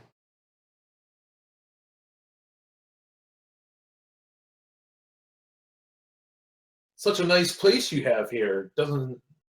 Seems weird that you don't have more patronage. Only the Red Brands. They don't mind paying good coin for good ale. So, is there anything that we should know before we go ask joining these Red Brands? They have an entrance fee. If you want to join them.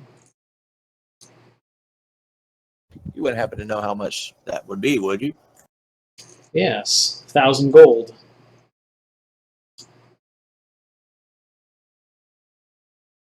Their ranks are mostly fallen nobles and the like. People who want to get away from their families.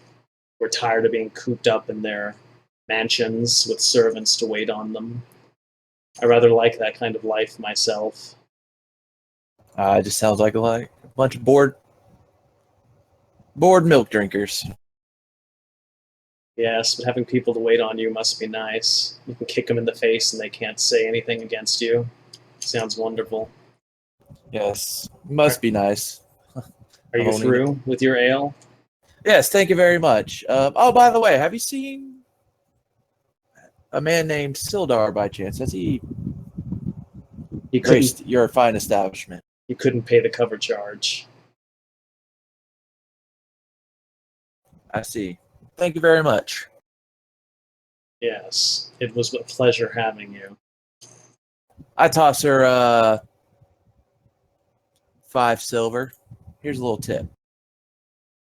Well, thank you. I can retire now. If only. I gulp down the rest of the ale and set it on the bar, give her a good smile. Walk on out. All right. I look around. I was like, all right, Garen. 1,000 gold to join. I look over at Thor's. 1,000 gold? 1,000 gold? That's what I thought. It's crazy. It is.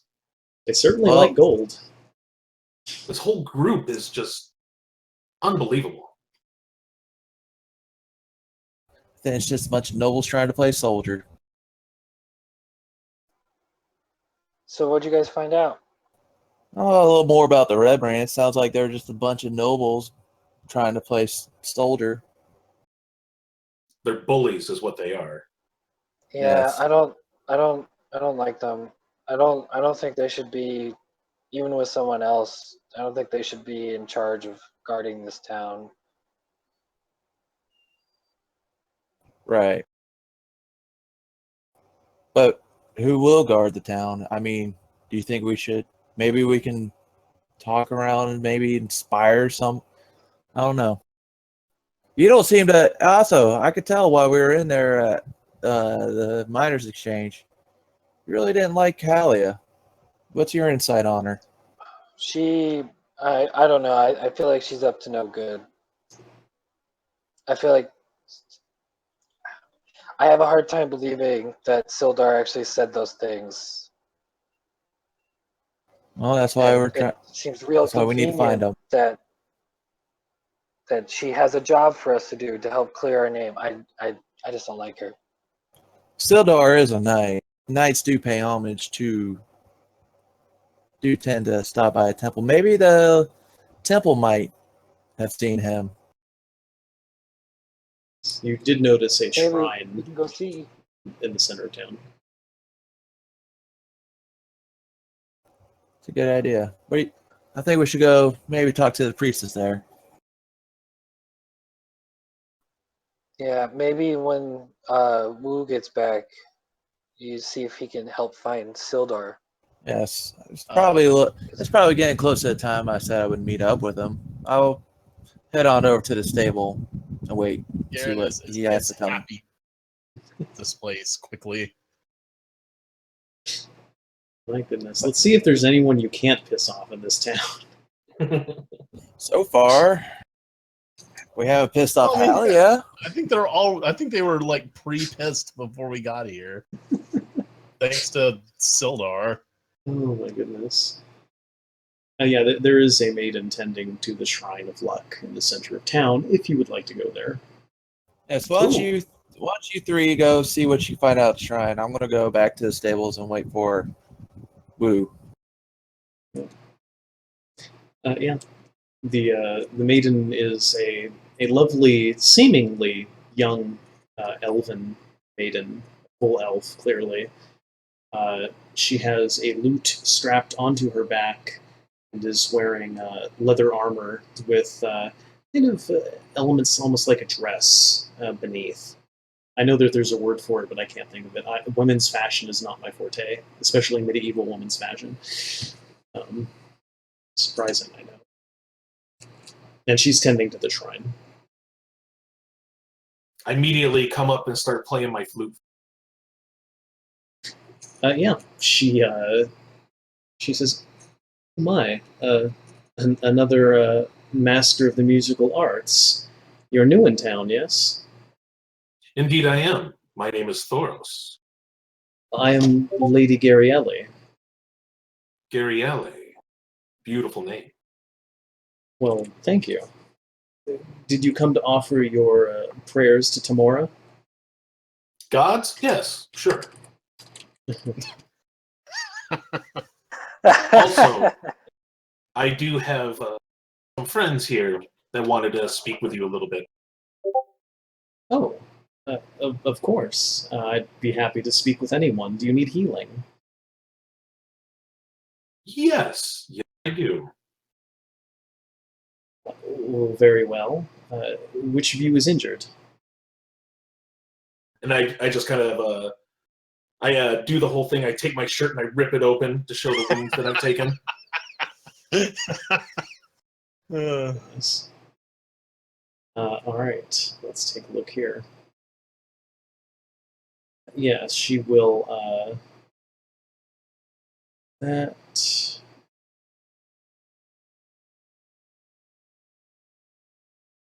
She will sing a little song for you with her lute as she casts Healing Word and restores 7 hit points.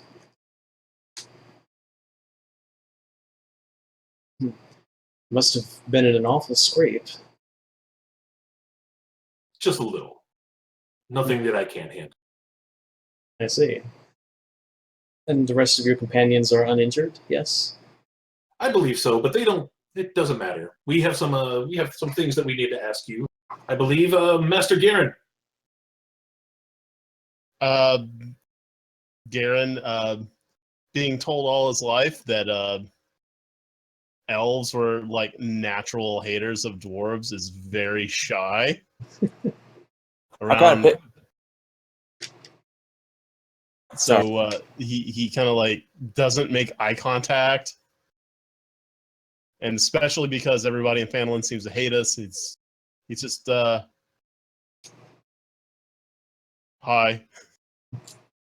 Well, hello, young master. I don't think I've ever seen a dwarf of quite quite young age as yourself before. Yeah. Yeah, I'm new here. Can I help you? Use your words, Garen.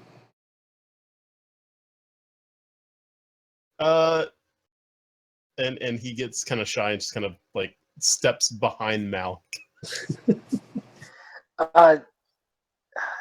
We were wondering if you've seen someone by the name of Sildar recently. Oh, yes, the Goodnight Hallwinter. I saw him wandering about town. I think he headed to the south to look up in the mountains for his missing friend, Gundren, he said. He asked me about him, but I haven't seen Gundren in some time. Not since the last time he was in town. Do you know how long ago he went looking? I'm not certain. I think he was searching for Gundren's mining site or some such, but I told him that the only mines out there belong to Halia. It'd be unlikely to find him unless Gundren got seriously lost. Because we need to talk to him about something. Did he say when he might be back? Oh, it could be hours or days. I'm really not certain. He didn't tell me. You wouldn't happen to be those fellows who arranged the ambush, would you? No, there was. We were ambushed. Gundren was ambushed. Sildar was ambushed, but we was we were attacked too. We had nothing to do with it. That's why we want to find Sildar. Ah, this is all becoming a mess. I'll like lean out behind Malk and be like, "We saved Sildar." Yeah, he was being held hostage, and like a goblin threw him off a cliff, and then the little dwarf here saved him. Really? So we're just confused. That's not what Sildar told me. In fact, God, goodness, what were his words? I think he said that the dwarf gave him a what was it now? A seriously, dangerously faulty weapon that nearly got him killed. You son of a bitch! Oh well, see, it was wet in that cave, and I don't know why, but his weapon really likes moisture. It likes to be moist. Oh goodness, that sounds rather unpleasant. But in any That's case, why he doesn't have it anymore. How dare you put your NPC's crit fails on me like that? Damn you! Well, in fact, the good knight showed me the mace and asked me to check it for curses. Of course, I didn't detect anything untoward about it, though I don't know much about melee weaponry. But he said he was keeping it for evidence. In fact, he also showed me this rather lovely bejeweled map case he said he snatched from you. Said it was Gundren's. It was. We gave it to him because he was Gundren's friend. I see. He told me he thought it was suspicious that you had it. I mean, after all, wouldn't the ambushers have stolen it? That is, unless, and these are his words, it was offered to you as payment for helping them with the ambush. But of course, I don't know much about such things. We came across like the map when we found, and then goblins attacked us. Then we went into the goblin cave, cleared it out, found him. Leaving no witnesses alive, yes, that's what Sildar said. Except goblins. for a goblin servant who you leaves have? goblins alive? We left one goblin alive. Well, in any case, I'm sure that Sildar would be more than happy to speak with you. That is, assuming he doesn't end the conversation dead. I tend not to take sides. Us, I don't. I tend not to take sides in such matters. When you live as long as we do, well, you don't really concern yourself with the affairs of the less longer-lived races.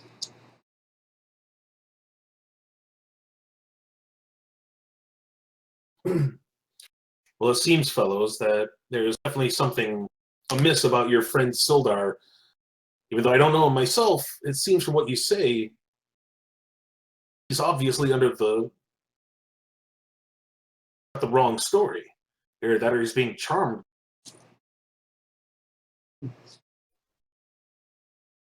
Oh, and who might you be? I don't believe the good knight mentioned that there was a bard in your party. No, I'm new. I'm here to help. My name is Thoros, remember? Don't forget it. Saying it much more. I see. And where are you from, Thoros? Let's just say I've traveled the coast quite a bit. Oh, I see. Interesting. I've done the same in my time. Oh, really? We should exchange stories later. Well, I'm always happy to exchange stories with a fellow traveler.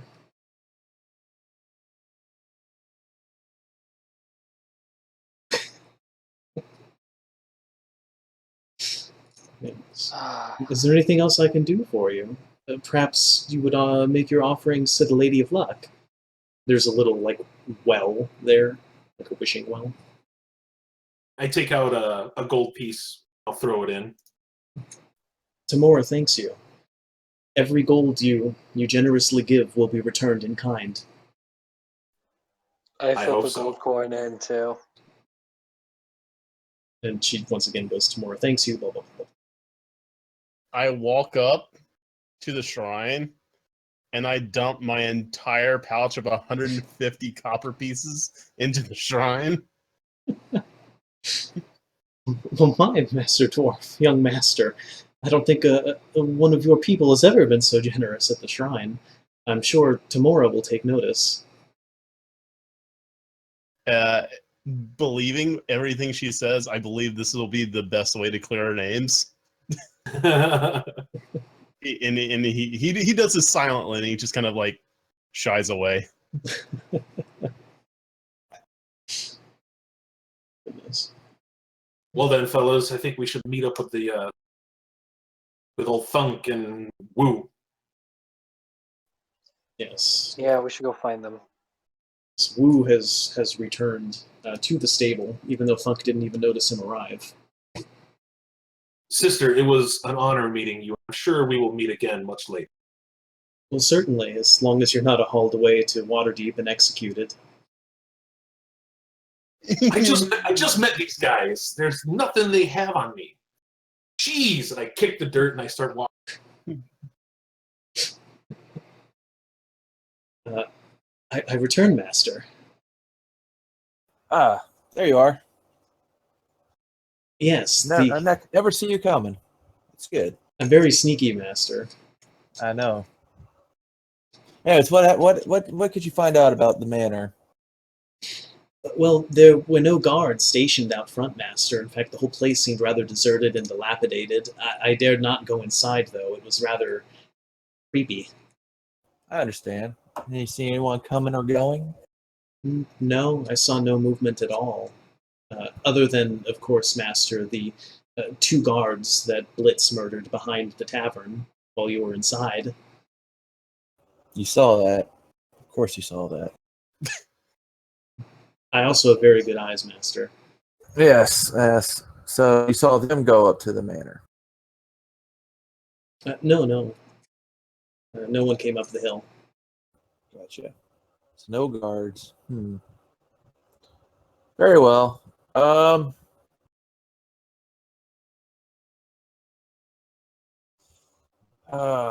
think this next task might be a little too dangerous for you. I'd hate to lose such a fine fine goblin as yourself. Take the rest of the day off. Stay out of trouble. But just be ready for when I call you. I shall endeavor to be ready, master. Very well. I shall go meet the others outside the inn. As he turns to hide back in the stable, he trips over a horse who whinnies and neighs and then kicks him in the head. I'll be sneakier next time, master, I promise, he says groggily. I try not to bust out laughing, but I'm sure you will. Just stay out of trouble, and I'll walk out. Oh my. Yes. Poor Woo Turd. Oh, turd. So yeah, I go and sit on the steps outside the inn and wait for the others. Yeah, and like the inn is like right next door to the shrine, so they're just right there. So, if the lady elf was any bit correct, we could possibly go find Sildar ourselves if we go down the southern exit of town. You just have to search the mountains. I'm Yeah, okay with the mountains. I like the mountains. Mountains are fine. that's a big area. That could be dangerous and take days. We could wait for him to come back, maybe. We could. But no, Turd said he didn't see anybody. No guards or no posted guards or anything. No one coming or going.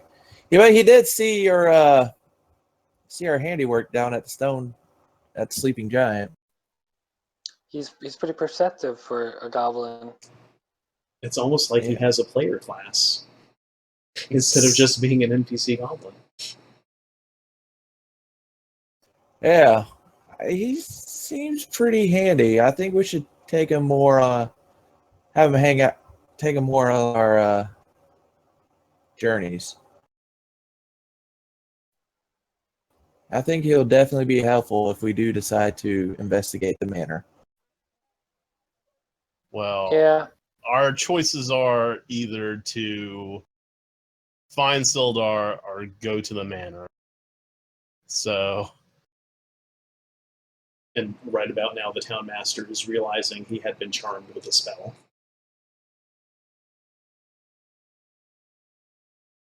Yeah, I look at the sun.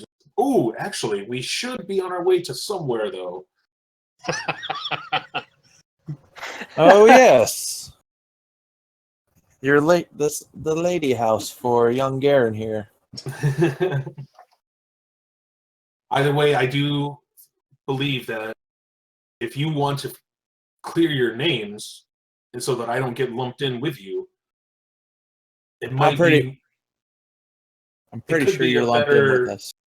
It could be a better idea to try to clear your names, but 8 days. The manor right here. If we can help these people around here, perhaps we can get better looks from people. Maybe get the people on our side. Do you? I do have a plan. Do have an idea. I've been thinking on what Malik has said about Hallie over there. I think he's onto something. Just something about that smile of hers just completely did not win me over. and she's got that creepy ring. Yeah. Just because it's a ring of a snake with its fangs extended and two emerald eyes doesn't make it evil or creepy. Creepy to Malik. I mean, Aragorn had a ring with snakes on it, and he wasn't evil, and it wasn't creepy. I mean, our deal with Halia is to just kill the leader. Yeah, but I don't like the way she talks about the mayor. I feel like Halia controls the town more than the mayor does. I'm saying, what if we just kill the leader and we take control of the Red Guard? Not let Halia know that we have done. Still get paid by her. But maybe we could turn the Red Guard over a new leaf. If not, disband them, tell them to leave, and maybe have I the think we should townspeople. probably just tell him to leave. I think we should just tell him to leave because I feel like once we deliver Glassstaff's head, she's gonna go round up the Red Brand and Yes, maybe we should just disband them after we kill his leader, and then we would have the townspeople on our side,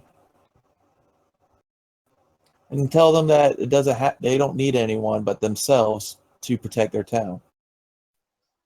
yeah, and I'm sure there's other things we could do to help make the town more safe, clear the roads.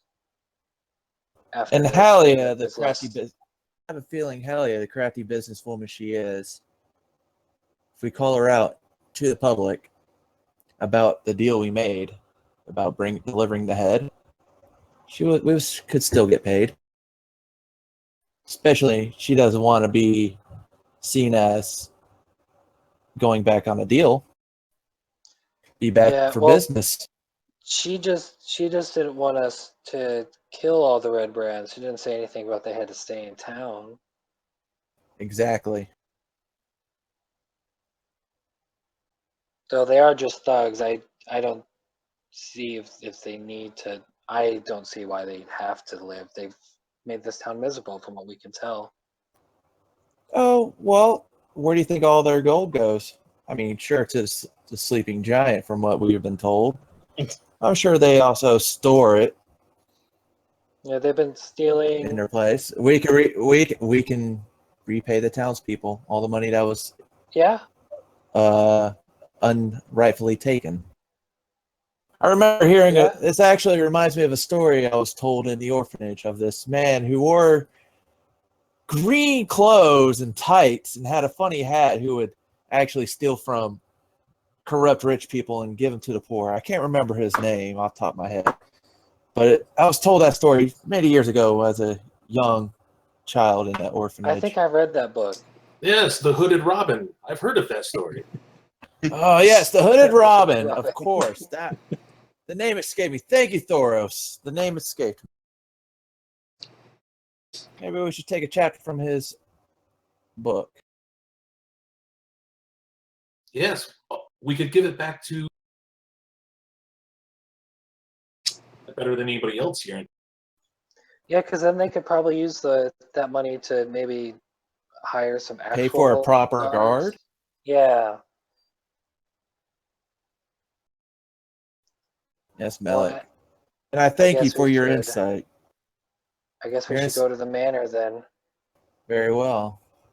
And I'm glad you shared your insight. It really got me thinking. I just didn't like the way she looked. She was very beautiful, though. Yeah, but she, I don't know. She had an aura on her that did not seem well. And as you go up to the manor, we will end the session for today. Yay! It looks very familiar. So we didn't see the outside of it. Not though, me. So. I wasn't crawling through the manor with them in the dream, so it won't look familiar to me. Yeah. Looks familiar to some of you. My goodness. Oh my! Did you use your inspiration this session? As we head up to the manor, I summon Turd to come with us. Great, Turd will happily join you on your adventure. And I can't recall. Did you use your inspiration this session, Garen? Yes, I used it to swing at Tresnar whenever I got that whenever he disengaged or tried to disengage, I got an opportunity of attack. It did not help. Right. Yes. The double sixes. Yeah. Level 6s. Yeah, and everyone can get inspiration today for your excellent role playing. So everyone can mark that down on their character sheets. And I'll get experience calculated for the dream sequence in a bit, and I'll just send that off through Discord, as it's gotten actually rather late, I just noticed. But I think we'll all be back next Tuesday, same time, 4:30 p.m. Arizona time and Pacific time, and 7:30 Eastern time, if I remember correctly. I'll definitely be there this time because I set it straight with my new job that I cannot work Tuesday evenings. Awesome. Great. Then I look forward to seeing you all again next week, and I'll be in touch absolutely. on the XP. Thank you, By everyone. the way, Thoros, pleasure to meet you, man. Welcome to the group. Likewise, have fun, guys. Thank you. Yeah. I have a feeling